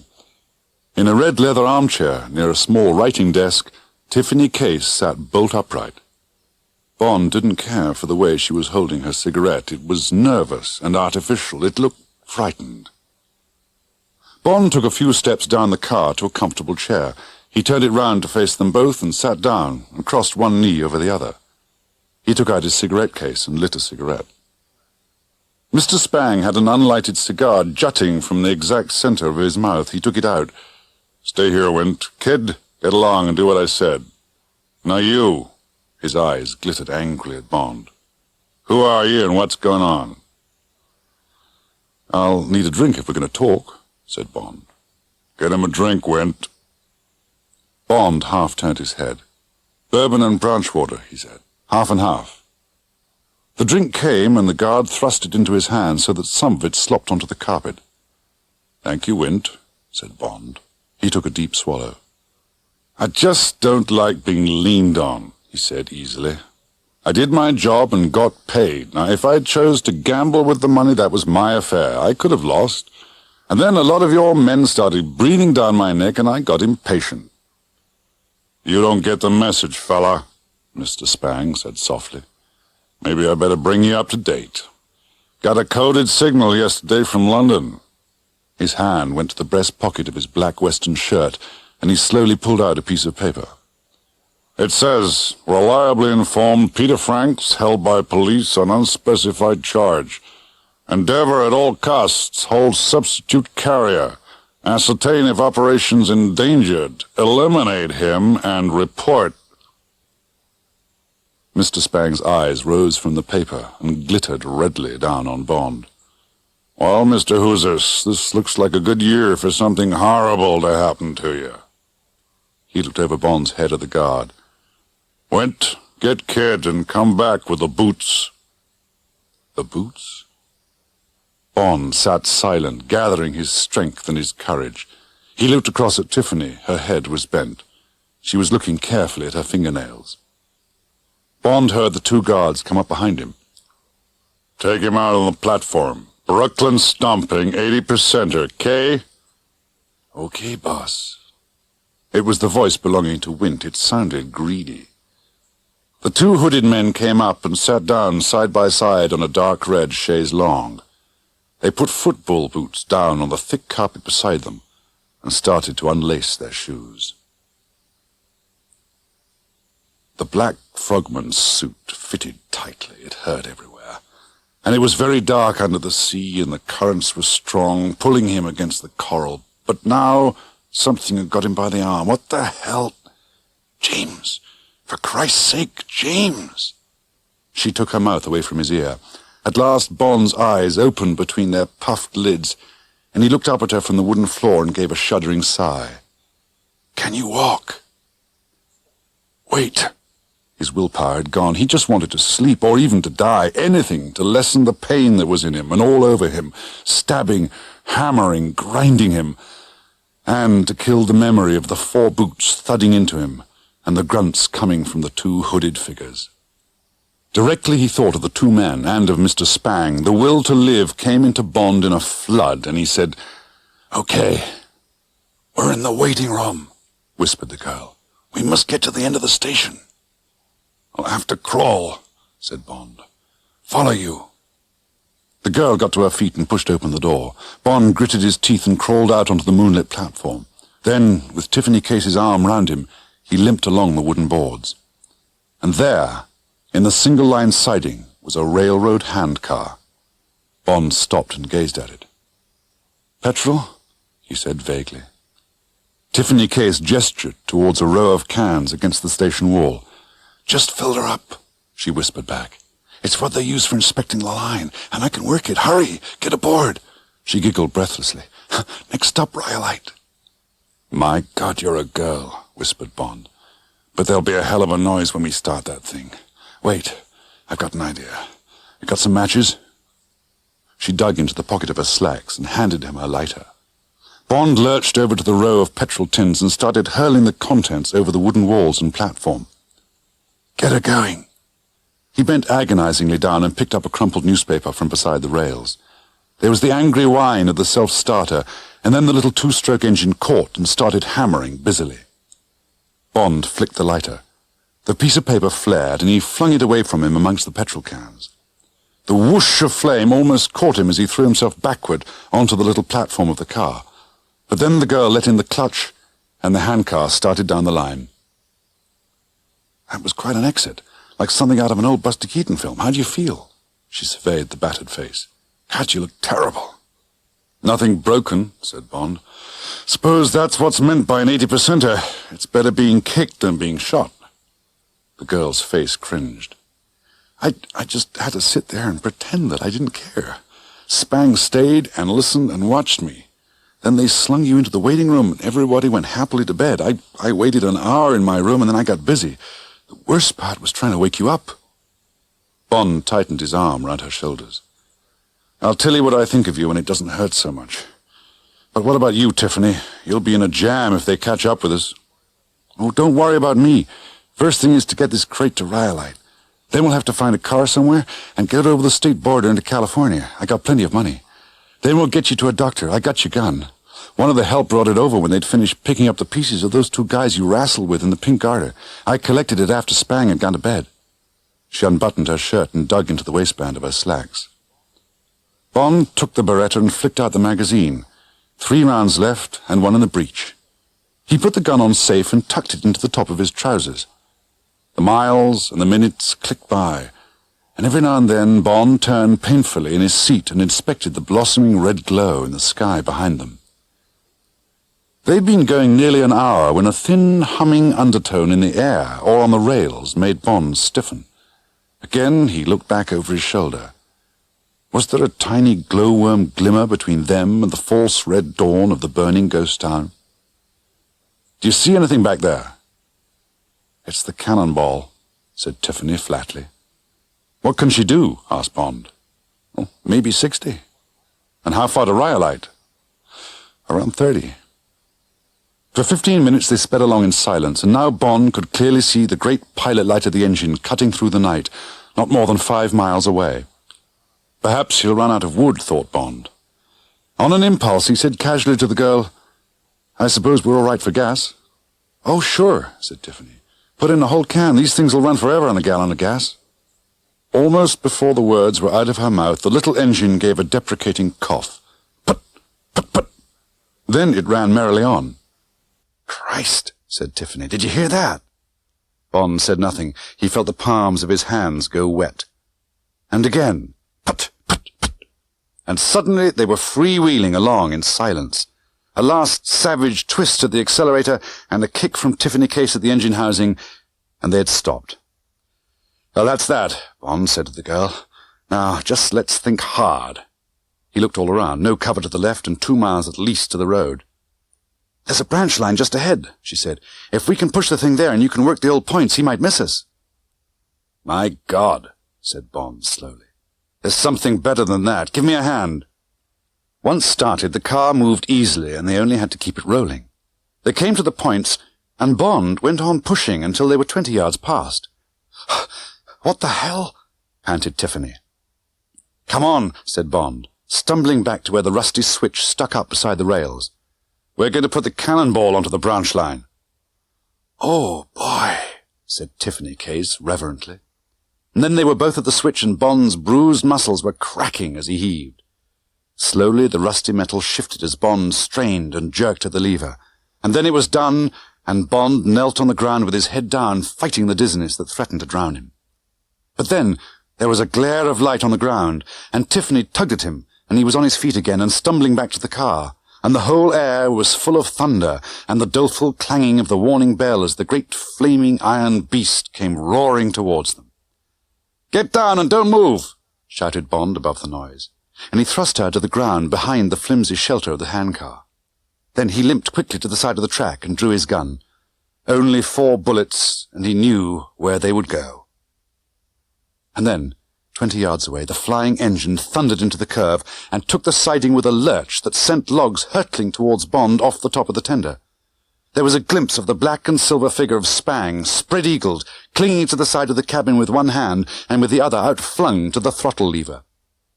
Bond's gun shouted its 4 words. There was a lightning impression of a white face jerked up towards the sky, and then the great black and gold engine was past and hurtling towards the shadowy wall of the Spectre Mountains, the beam of its pilot light scything at the darkness ahead, and its automatic warning bell clanging sadly on, ding-dong, ding-dong, ding-dong. Suddenly there was a great tongue of fire and a terrible iron crash as if a battleship had run on a reef. Bond heaved a deep sigh as if he was just waking up. So that was the end of one of the Spangs. "Let's get away from here," Tiffany Case said urgently. "I've had enough of this." Bond felt the pain creeping back into his body as his tension relaxed. "Yes, we'll have to get to the road. It'll be hard going. Come on." It took them an hour and a half to cover the 2 miles, and by the time he collapsed into the dirt beside the cement highway, Bond was delirious. It was the girl who had got him there. And now she was cradling his head against her and talking softly to him and wiping the sweat off his face with the corner of her shirt. An hour later she jumped to her feet and went and stood in the middle of the road. A low black car was coming out of the dancing haze which hid the distant valley of Las Vegas. It rolled to a stop just in front of her, and a hawk-like face stuck itself out of the window. Keen grey eyes glanced at the prostrate figure of the man in the dust beside the road and came back to her. Then, in a friendly Texan drawl, the driver said, "Felix Leiter, ma'am, at your service. What may I do for you on this beautiful morning?" Leiter had contacted Ernie Cureo in hospital and realized that Bond had been taken to Spectreville. So he figured that James might need some reinforcements, hence his timely arrival. He now drove them over the state line into California, where a doctor called Otis Fairplay attended to Bond's injuries. After that, he used the Pinkerton organization to get them a flight to New York and berths on the Queen Elizabeth. So, 2 days later, there they were in the great, safe, black British belly of the Queen Elizabeth, in their cabins on M deck with their doors locked against the world. But as Tiffany and Bond went into the mouth of the gangway, a dockhand had walked swiftly to a phone booth in the customs shed. And 3 hours later, 2 American businessmen were dropped at the dockside by a black sedan, and were just in time to get through immigration and customs and up the gangway before the loudspeakers began calling for all visitors to leave the ship, please. And one of the businessmen was youngish, with a pretty face and a glimpse of prematurely white hair, and the name on the briefcase he was carrying was B. Kitteridge. And the other was a big, fattish man with a nervous glare in the small eyes behind the bifocals, and he was sweating profusely and constantly wiping his face around with a big handkerchief. And the name on the label of his grip was W. Winter, and below the name in red ink was written, "My blood group is F." For the first 2 days the weather was rough, and Tiffany was told by Bond to stay in her cabin and live on Dramamine and champagne. "Anyway," he said, "it won't do any harm to stay out of sight for most of the voyage. It's just possible they picked us up in New York." When, on the 3rd day, they got together for drinks in the observation lounge, Tiffany said, "Now tell me a few things. First of all, who are you working for? At the beginning in the hotel I thought you were a crook, but somehow as soon as you'd gone out of the door, I just knew you weren't. Guess I should have warned ABC and we'd have avoided a lot of fuss, but I just didn't. Now, come on, James, start giving." "Well, I work for the government," said Bond. They want to stop this diamond smuggling. Okay, so, what are you going to do with me when we get to London? Lock me up? Yes, in the spare room of my flat. Are you married? Nope. I occasionally have affairs. Why haven't you ever married? I expect because I think I can handle life better on my own. Most marriages don't add two people together, they subtract one from the other. Tiffany Case thought this over. Yeah, maybe there's something in that. But it depends what you want to add up to. Something human or something inhuman. You can't be complete by yourself. And what about you? Oh, maybe I just settle for the inhuman. And who in hell do you think I should have married? Shady Tree? Well, there must have been lots of others. Well, there weren't, she said angrily. Maybe you think I shouldn't have mixed with these people. Well, I guess I just got off on the wrong step. Does happen to people, James, it really does. And sometimes it's really not their fault. James Bond put out his hand and held hers tightly. I know, Tiffany, he said. Just don't think about it. It's here and today now, not yesterday. How the hell did you come to be so good at handling cards? Well, I found my way to Reno. They have a school of dealing there, and I signed on and worked like hell at it. Took the full course. You can earn good money dealing, $200 a week. But don't get the idea it's fun. It reads better than it lives. She paused and smiled up at him. Now it's your turn again, she said. Tell me what sort of a woman you think would add to you. Somebody who can make sauce béarnaise as well as love. Ha! Holy mackerel, just any old dumb hag who can cook and lie on her back? Oh, no. She's got to have all the usual things that all women have. Bond examined her. Gold hair, grey eyes, a sinful mouth, perfect figure, and of course she's got to make lots of funny jokes and know how to dress and play cards and so forth. And, you'd marry this person if you found her?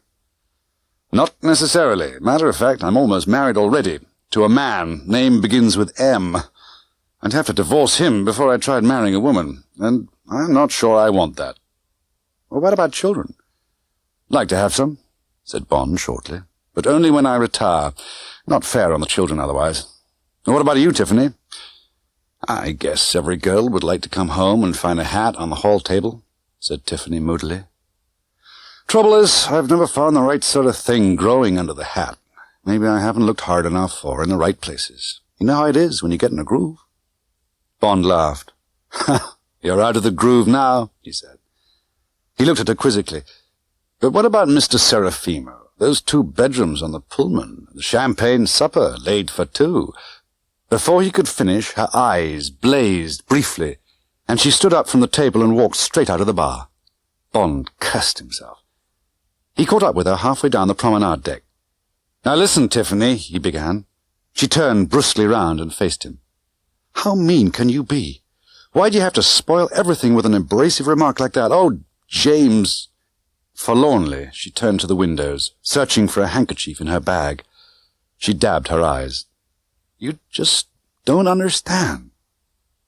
Bond put an arm round her and held her to him. My darling, I didn't mean to hurt you. I just wanted to know for certain. That was a bad night on the train, and that supper table hurt me much more than what happened later. I had to ask you. You mean that? She said, searching his face. You mean you like me already? Don't be a goose. Don't you know anything about anything? He looked quietly at her mouth and then kissed her hard on the lips. She didn't respond, but broke away, and her eyes were laughing again.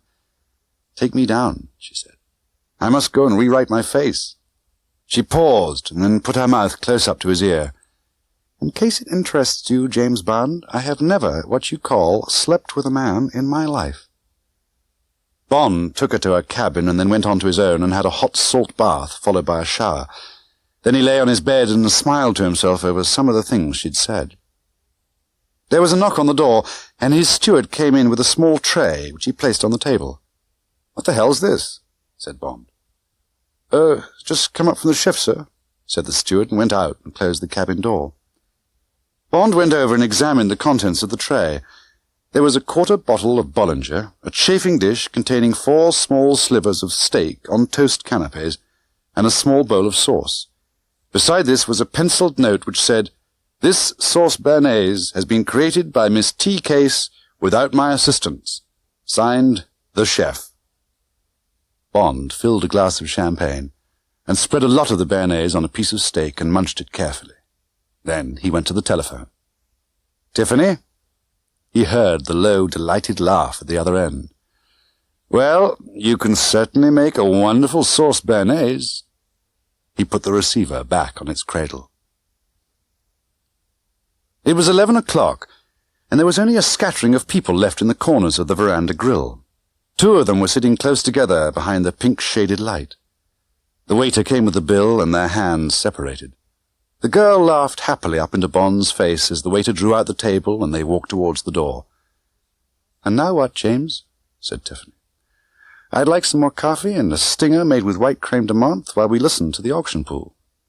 "All right," said Bond. "Anything you say." The smoking room was almost empty, and they chose a small table away from the platform where the chief steward was laying out the auctioneer's paraphernalia. But as Bond gave his order to the steward, the doors leading to the cinema opened, and soon there were nearly 100 people in the smoking room. The auctioneer, a paunchy, jovial Midlands businessman, rapped on his table for silence, and announced that the captain's estimate of the next day's run lay between 720 and 739 miles, that any distance shorter than 720 was the low field, and anything longer than 739 the high field. "And now, ladies and gentlemen, let's see if we can't break the record for this trip, which stands at the impressive figure of £2,400 in the pool." There was applause. "Who's going to bid me £100 for the choice of high or low field? We all know what that means. The option to choose the high field, which I seem to feel may be the popular choice this evening in view of the wonderful weather outside. So, who will open the bidding with £100 for the choice of high or low field?" "150, said a man's voice not far from their table. 160. This time it was a woman. Monotonously the man's voice called 170. 80, said someone. £200. Something made Bond turn round and look at the man who had spoken. It was a biggish man. Small, cold, dark eyes were looking towards the auctioneer's platform through motionless bifocals. All the man's neck seemed to be at the back of his head. 210, said someone. The big man's chin wobbled, and he opened his tight-buttoned mouth and said, 220. What was there about this man that struck a chord in Bond's memory? He turned to Tiffany. Ever seen those two before? Nope, never did. Look like something from Brooklyn to me. Why? Do they mean anything to you? No, he said doubtfully. No, I don't think so. Any increase on £500? Said the auctioneer. Going once, going twice. Bang. Sold to the gentleman over there, and I really think he deserves a clap. The fat man lifted himself a few inches off his chair and then sat down again. And now we must go through the formality of asking this gentleman which field he prefers. Sir, do you choose the high field or the low field? Low field. There was a moment of dead silence in the crowded smoking room. It was quickly followed by a buzz of comment. The weather was perfect.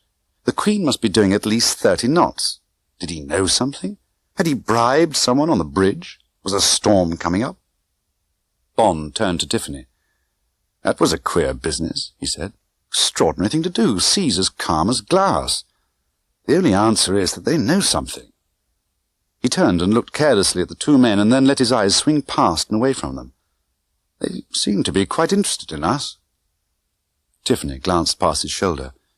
Well, they're not looking at us now, she said. I figured they're just a couple of dopes. The white-haired guy's looking stupid and fat man sucking his thumb. They're screwy. Doubt if they know what they bought. They just got their signals crossed.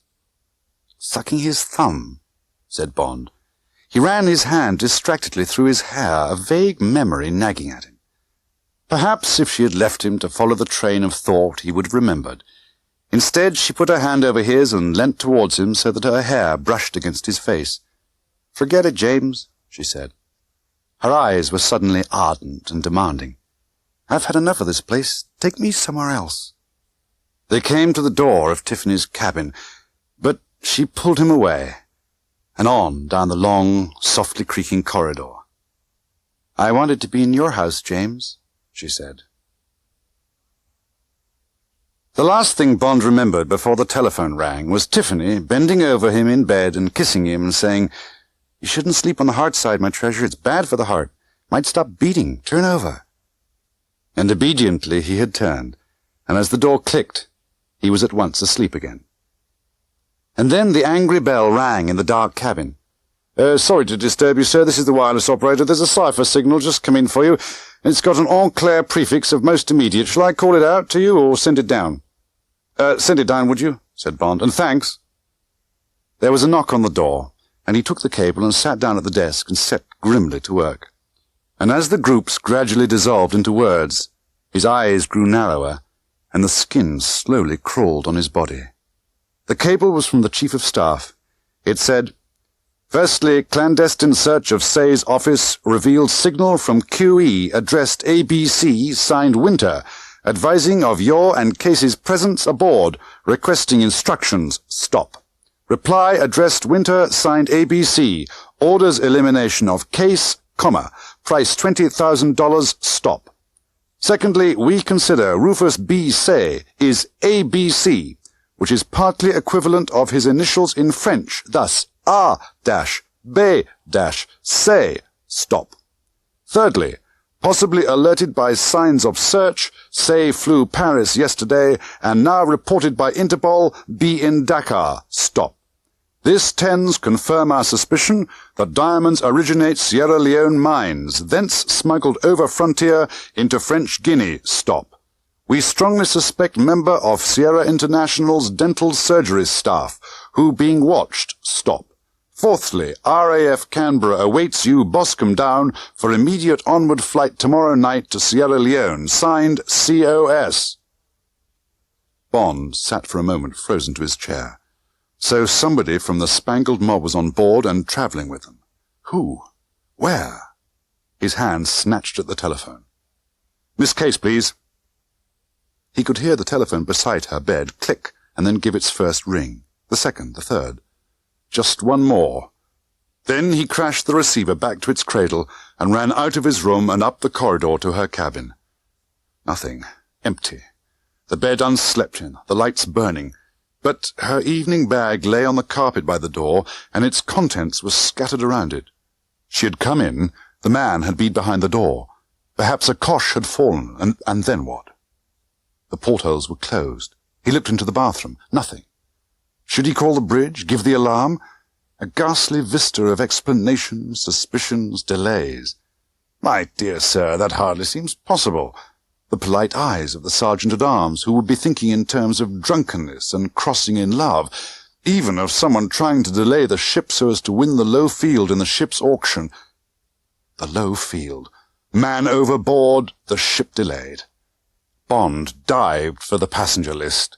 Of course, Winter. Here he was, A49, the deck below, and then suddenly Bond's mind clicked like a computer. Winter. Wint and Kidd, the two torpedoes, the men in the hoods. Back to the passenger list. Kitteridge, in A49 as well. And the Red Wart, and Tiffany saying, "There's Screwy, the fat man sucking his thumb." And the two men in the smoking room cashing in on the death that had been arranged. The woman overboard, the ship stopped, turning, searching, and £3,000 extra to the killers. Wint and Kidd, the torpedoes from Detroit. The whole reel of jumbled pictures whirred through Bond's mind in a flash of revelation, and even while he was scanning them, he was opening his small attaché case and extracting the Scott silencer from its hidden pocket. Automatically, as he took the Beretta from amongst his shirts at the back of the drawer, checked the magazine and screwed the silencer into the muzzle, he was weighing the odds and planning his moves. He hunted for the ship's plan that had come with his ticket, spread it out while he pulled on his socks. A49... directly below him. Was there any chance of shooting the lock off the door and getting both of them before they got him? Practically none. Bond wrenched one of his two portholes wide open. He craned down. Two dimly lit circles directly below him. How far? About 8 feet. The night was still dead calm. Would one of their portholes be open? Bond dropped back into his cabin and tore the sheets off his bed. The blood knot, that would be safest. But he'd have to rip the sheets in half to get enough length. Bond put all his strength on the rope. Should hold. He set his teeth and threw the rope out down the side of the ship and climbed out head foremost. Don't think, don't look down, don't look up. Never mind the knots. Slowly, firmly, hand over hand. The night wind tugged softly at him and swayed him against the black iron rivets, and from far below sounded the deep boom and whoosh of the sea. Would the beloved sheets hold? Would vertigo get him? Could his arms stand the weight? Don't think about it. Bond shut his mind and watched his hands and felt the roughness of the paint against his knuckles, and his feet were as sensitive as antennae as they groped below him for the first contact with the porthole. There! The toes of his right foot had touched the protruding rim. He must be patient and let his foot explore further. The wide-open porthole held by its big brass latch, the feel of cloth against his sock, the curtains closed. Now he could go on. It was nearly over. And then 2 more handholds and his face was level, and he could get a hand to the metal rim of the frame and take some of the weight off the taut white rope. He listened, gazing at the circle of slowly swaying curtain, trying to forget that he was clinging like a fly halfway down the side of the Queen Elizabeth, trying not to listen to the sea far below him. There was a mumble inside the little room, a few words in a masculine voice, and then a girl's voice crying, "No!" There was a moment's silence, and then a slap. It was as loud as a pistol shot, and it jerked Bond's body up and through the porthole as if he'd been wrenched inwards by a rope. Even as he somehow dived cleanly through the 3-foot circle, he was wondering what he would hit, and his left arm protected his head as his right went to his gun. Crash onto a suitcase under the porthole, a ragged somersault that took him half across the room, and he was on his feet and backing, crouched low, and the knuckles were white with tension on his gun hand. The blunt, black gun stood at dead center between the 2 men. "All right," said Bond, coming slowly to his full height. "Who sent for you?" said the fat man. "You're not in the act." He was sitting sideways on to the dressing table, and the small eyes glittered in the moist face. In front of him, with her back to Bond, Tiffany Case sat on an upholstered stool. She was naked, except for brief, flesh-colored pants, and her knees were gripped between the big man's thighs. Her eyes were wild, like a trapped animal's, and her mouth was open with disbelief. The white-haired man had been lying relaxed on one of the beds. Now he was up on one elbow, and his other hand was at his shirt, halfway up to the gun in the black holster at his armpit. Bond's gun held the neutral space between the 2 men. When he spoke, his voice was low and taut. "Tiffany," he said slowly and distinctly, "get down on your knees. Edge away from that man. Keep your head down. Get into the middle of the room." He didn't watch her, and his eyes continued to flicker between the man on the chair and the man on the bed. Now she was clear of the 2 targets. "I'm there, James." "Get up and walk straight into the bathroom. Shut the door. Get into the bath and lie down." She had stood up and was facing him.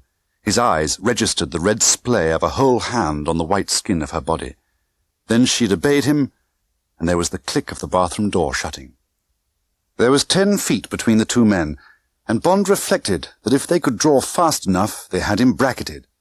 With men like these, even in the split second of his killing one of them, the other would have drawn and fired. While his own gun was silent, its threat was infinite. But with his first bullet, for a flash, the threat would be lifted from the other man. 48, 65, 86. The variation on the American football signal spat out of the fat man's mouth. Simultaneously, he hurled himself on the floor, and his hand flashed to his waistband. In a swirl of motion, the man on the bed swung his legs sideways and away from Bond, so that his body was now only a narrow head-on target. Thud! Bond's gun gave a single muffled grunt. A blue keyhole opened just beneath the peak of the white hair. Boom! Answered the dead man's pistol, fired by the last twitch of his finger, and the bullet buried itself into the bed beneath his corpse. The fat man on the floor let out a scream. His gun had only achieved the elevation of Bond's knees, and was pointing futilely between Bond's braced legs at the white-painted ironwork behind him. "Drop it." There was a small noise as the gun fell to the carpet. "Get up." The fat man scrambled to his feet and stood looking into Bond's eyes with fearful expectancy. He stretched his hands above his head and slowly turned round as if to sit down. He stood facing Bond, and quite naturally he let his hands fall down to his sides, and the two hands, relaxed, swung naturally back, the right hand more than the left. And then, suddenly, at the top of the backswing, the right arm tautened and flashed forward, and the throwing knife bloomed from the tips of the fingers like a white flame. Thud! The quiet bullet and the quiet knife crossed in mid-air, and the eyes of the two men flinched simultaneously as the weapons struck. But the flinch in the eyes of the fat man turned into an upward roll of the eyeballs as he fell backwards, clawing at his heart, while Bond's eyes only looked incuriously down at the spreading stain on his shirt and at the flat handle of the knife hanging loosely from its folds. There was a crash as the chair splintered under the fat man, and a rasping noise, and then a drumming on the floor. Bond pulled the knife out of his shirt. He didn't look at it, but reached up and drew the curtain aside and threw the knife far out into the blackness. Then he carefully picked his way across the floor to the bathroom and said, "It's me, Tiffany," in a tired, flat voice, and opened the door. She was lying face downwards in the empty bath, with her hands over her ears, and when he'd half lifted her out and had taken her into his arms, she still couldn't believe it, but clung to him, and then slowly explored his face and his chest with her hands to make sure it was true. Bond collected her clothes from the floor of the cabin and gave them to her, and told her not to come out until he was ready, and to clean up everything and wipe every object she had touched to kill the fingerprints. She just stood and looked at him with her eyes shining, and when Bond kissed her on the lips, she still said nothing. Bond gave her a reassuring smile and walked out and shut the door of the bathroom behind him and went about his business, doing everything with great deliberation and pausing before each move so as to examine its effect on the eyes and minds of the detectives who would come on board at Southampton. First, he tied an ashtray in his blood-stained shirt to weight it, and went to the porthole and threw the shirt out as far as he could. The men's tuxedos were hanging behind the door. He took the handkerchiefs out of the breast pockets and wrapped them round his hands, and searched through the chest of drawers until he found the white-haired man's evening shirts. He put one on and stood for a moment in the centre of the cabin, thinking. Then he took off the fat man's shirt and went to the porthole, and took out his Beretta, held it against the small hole over the heart of the shirt, and fired another bullet through the hole. Now there was a smoke smudge round the hole to look like suicide. He dressed the corpse again in its shirt, wiped his Beretta thoroughly, pressed the fingers of the dead man's right hand all over it, and finally fitted the gun into his hand with the index finger on the trigger. Next, he dragged Kidd across the floor to the porthole and, sweating with the effort, heaved him up into the porthole and pushed him through. Then he went over to the card table that stood, with the litter of an unfinished game against the wall, and upset it on the floor so that the cards scattered on the carpet. Surely the picture would stand up. There would be the mystery of the bullet fired into the bed by the dying Kidd, but that would have been part of the struggle. There were 3 shots gone from the Beretta and 3 cartridges on the floor. 2 of the bullets could have been in the body of Kidd, which was now in the Atlantic. There were the 2 sheets he would have to steal off the second bed. Their loss would be unexplained. Perhaps Wint had wrapped Kidd's body in them as a shroud before he pushed Kidd out of the porthole. That would fit in with Wint's remorse and suicide following the gunfight over the cards. At all events, reflected Bond, it would stand up until the police arrived at the dock, and by that time he and Tiffany would be off the ship and away. And now, to take the sheets and get Tiffany back to his cabin without being seen. Cut down the rope dangling from his porthole, throw it out into the sea with the spare magazines for the Beretta and the empty holster, and then, at last, an age of sleep with her dear body dovetailed against his and his arms around her forever. Forever? As he walked slowly across the cabin to the bathroom, Bond met the blank eyes of the body on the floor. And the eyes of the man, whose blood group had been F, spoke to him and said, "Mister, nothing is forever. Only death is permanent. Nothing is forever, except what you did to me." It was hot and sticky, and the man hiding in the thorn bush was impatient and ill at ease. This was the last time he'd make the rendezvous, that was definite. They would have to find someone else. Of course, he would be fair with them. He'd warn them that he was quitting and tell them the reason, the new dental assistant who'd joined the staff and who didn't seem to know quite enough about dentistry. The smuggler shifted his position. Where the hell was the plane? Then he cocked his head towards the north.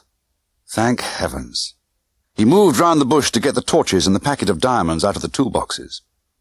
A mile away, the big iron ear of a sound detector had already stopped searching, and the operator, who'd been softly calling the range to the group of 3 men beside the army truck, now said, 30 miles, speed 120, height 900. Bond glanced at his watch. Looks as if midnight at full moon is the rendezvous, he said, and he'll be about 10 minutes late. Looks like it, sir, said the officer from the Freetown garrison force who was standing next to him. He turned to the third man. Corporal, make sure there's no metal showing through the camouflage net. This moon will pick up anything.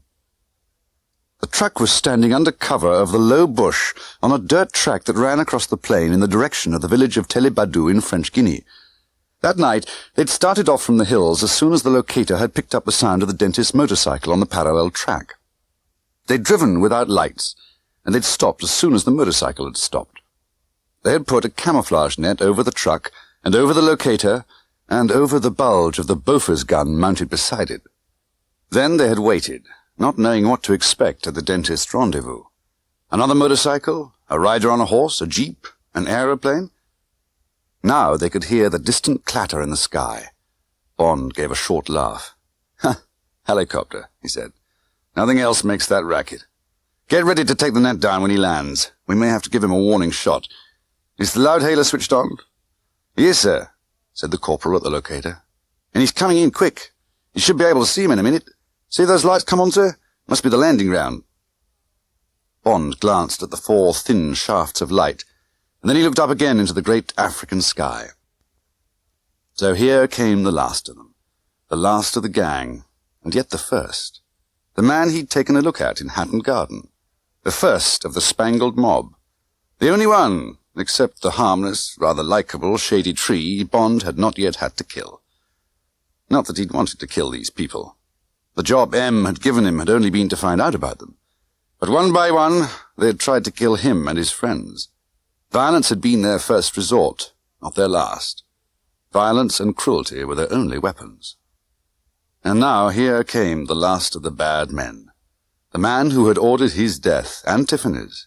The man who, according to M, had built up the traffic in diamonds, organized the pipeline, and run it ruthlessly and efficiently through the years. On the telephone to Boscombe Down, M had been brief, and his voice had had an edge to it. "Glad you got back all right." "Thank you, sir. What's this in the evening papers about a double killing in the Queen Elizabeth?" "They were 2 killers from the gang, sir, travelling as Winter and Kitteridge. My steward told me they were supposed to have had a row over cards." Do you think your steward was right?" "Sounds possible, sir." "Did the police think so?" "I haven't seen any of them, sir." "I'll talk to Valance." "Yes, sir," said Bond. "Anyway," said M, "they were small people. This man Jack Spang, or Rufus Say, or ABC, or whatever he calls himself, I want you to get him. As far as I can make out, he's going back down the pipeline, sealing it off, probably killing as he goes. The end of the line is this dentist. Try and get them both. I've had 2804 working alongside the dentist for the last week or so, and Freetown think they've got the local picture clear enough. But I want to close this case and get you back on your proper job. This has been a messy business." "Yes, sir." "What about this case girl? I've talked to Valance. He doesn't want to prosecute unless you feel strongly about it." "She's been a great help, sir. Perhaps we could decide when I've put in my final report." Where is she now?" "She's on her way to London in a Daimler hire, sir. I'm putting her up in my flat. In the spare room, that is. Very good housekeeper. She'll look after her until I get back. I'm sure she'll be all right, sir." Well, best of luck. Look after yourself. I don't think I'm not pleased with the way things have gone so far. Exceeded your brief, of course, but you seem to have stood up to these people very well. Goodbye, James." "Goodbye, sir." Bond looked up into the spangled sky and thought of M, and of Tiffany, and hoped that this would really be the end, that he'd soon be home. The dentist stood and waited while the rotor blades flattened and softly the great iron insect alighted. He watched the pilot climb down his small ladder to the ground. He was wearing a flying helmet and goggles, unusual. And he looked taller than the German. Who was this? He walked slowly to meet him. Got the stuff? Two cold eyes under straight black brows looked sharply out from behind the goggles. Yes, said the man. But where's the German? He won't be coming again. I am ABC. I'm closing down the pipeline.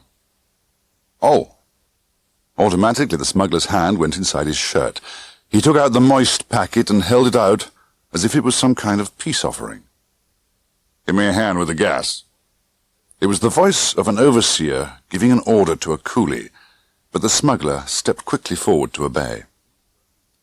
They worked in silence. Then it was finished, and they were on the ground again. The smuggler peered into the patch of indigo blackness where the pilot stood with his hand on the ladder. I've been thinking things over, and I'm afraid... And then the voice stopped, and the lips drew back from the teeth in the open mouth, and the mouth began to make a noise between a snarl and a scream. The gun in the pilot's hand stammered 3 times. The smuggler pitched backwards into the dust, gave one heave, and lay still. Don't move! Bond's voice came over the plain with the screeching echo of the amplifier. You're covered! There was the sound of an engine starting up. The pilot didn't wait to wonder about the voice. He leapt for the ladder. The door of the cockpit slammed and there was the whir of the self-starter. The engine roared and the rotor blades swung and slowly gathered speed until they were 2 whirlpools of silver. Then there was a jerk and the helicopter was in the air and climbing vertically straight up into the sky. Down among the low bush, the truck stopped with a jerk, and Bond leapt for the iron saddle of the Bofors gun. Up, Corporal! He snapped to the man at the elevation lever. Bond's feet settled into the trigger pedals, and now he had the helicopter in the center of the grid. Steady, he said quietly. Boompa! The spangled tracer swung lazily up into the sky just below the speed of sound. Low and left. The corporal twisted the 2 levers. Boompa! The tracer curved away high over the rising machine. Bond reached forward and pulled the selector lever to auto-fire. Boompa, boompa, boompa, boompa, boom. The red fire sprayed across the sky. Still the helicopter went on rising towards the moon, and now it was turning away to the north. Boompa, boompa. There was a flash of yellow light near the tail rotor, and the distant bang of an explosion. Got him, said the officer. He picked up a pair of night glasses. Tail rotor's gone. It looks as if the whole cabin's going round with the main rotor. Pilot must be getting hill. Any more? No, sir, said the officer. Like to get him alive if we can, but it looks as if... Yes, he's out of control now. He's coming down in great swoops. There he goes. Bond raised his head from the grid sight and shaded his eyes against the blazing moon. Yes, there he was. Only about 1,000 feet up now, the engine roaring and the great blades whirring uselessly as the tangle of metal pitched and yawed down the sky in long, drunken staggers. Jack Spang, the man who had ordered Bond's death, who had ordered Tiffany's death, the man Bond had only seen once for a few minutes in an overheated room in Covent Garden, Mr. Rufus B. Say, the man who played golf at Sunningdale and visited Paris once a month. Model citizen, M had called him. Mr. Spang of the Spangled Mob, who had just killed a man, the final one of how many others.